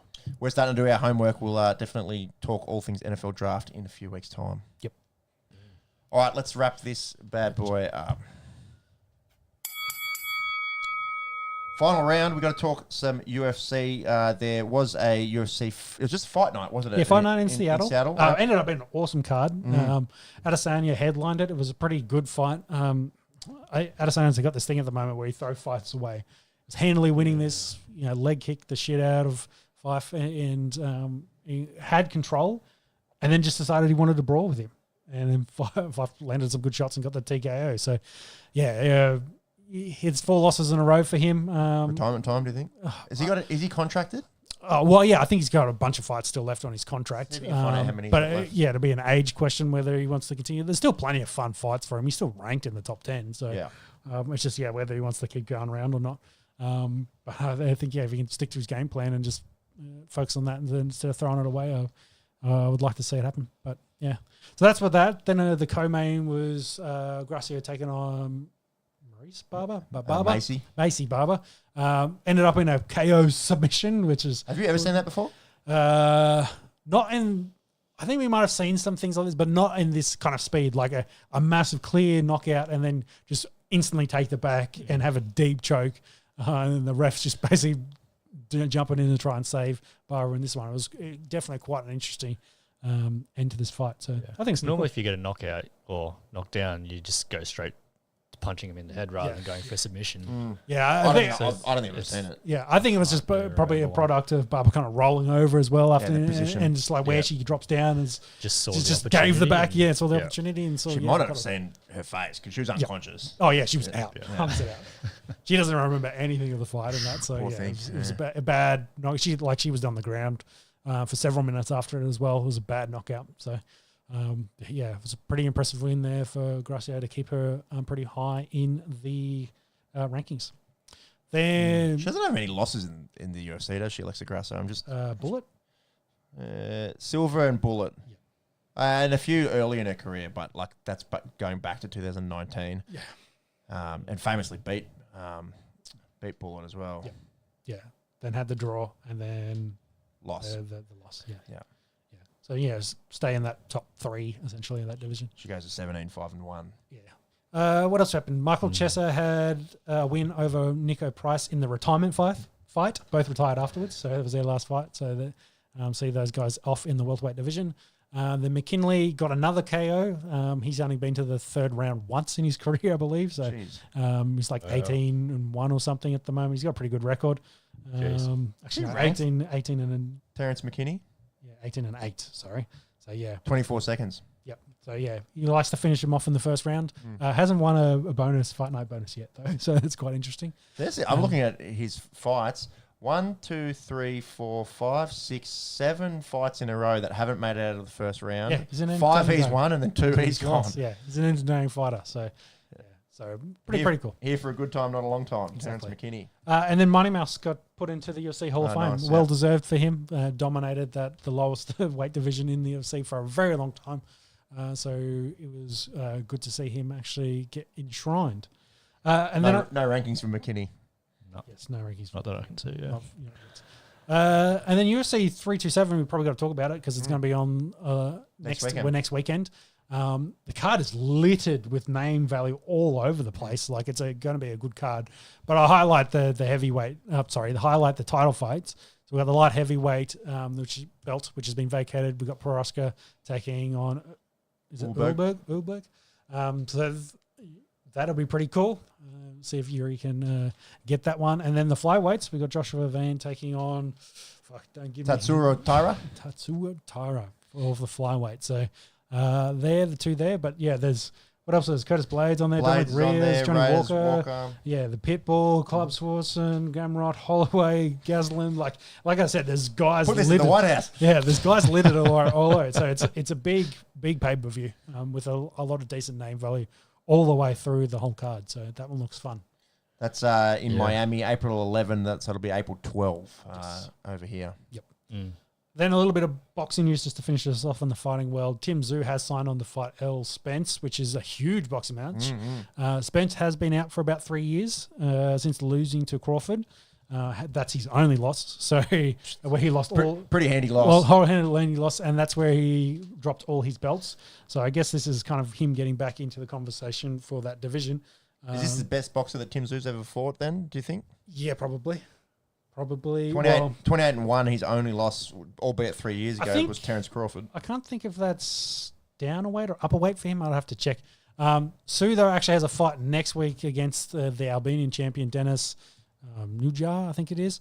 So it's kind of dependent. He has to win that fight, which I think they're thinking he will, but Tim Tszyu himself had a few ups and downs because the current belt holder is Fundora, and he actually beat him twice now. Beat him twice and just retained against Keith Thurman the other day. So and Thurman beat Tszyu recently, I think too. No, they didn't fight. Maybe they've just been talking back and forth. Who did Thurman beat? He beat someone. Maybe he beat his brother. That'd be interesting. I should be able to find it out. Click on Thurman. Keith Thurman. Let's have a look. Because I'm sure he fought in Australia recently. But maybe he just fought in Australia, didn't fight in Australia. He lost to Fundora. Yeah, that happened like a day or two ago. Yeah, that was. But he fought. He's fought twice in March. Yeah, so but that was in Sydney. So that's excuse me. That was March of last year. Oh, March of last year. Yeah, he fought in Sydney. That's correct. 2 weeks in between. No. Sorry. I'm the dyslexic tonight. Yes. Yeah. So that was against Brock Jarvis to kind of get back after a 3-year layoff for himself. So yeah. So yes, he did lose that belt. So Fundora's held that belt for a while now and had defended it a couple of times. So he's pretty interesting, of course, being ginormous for that division. Yeah, so tall, dude. No dates announced for. No dates, just confirmed that it's been booked. Yep. Of course, with a caveat of Tszyu winning that next one.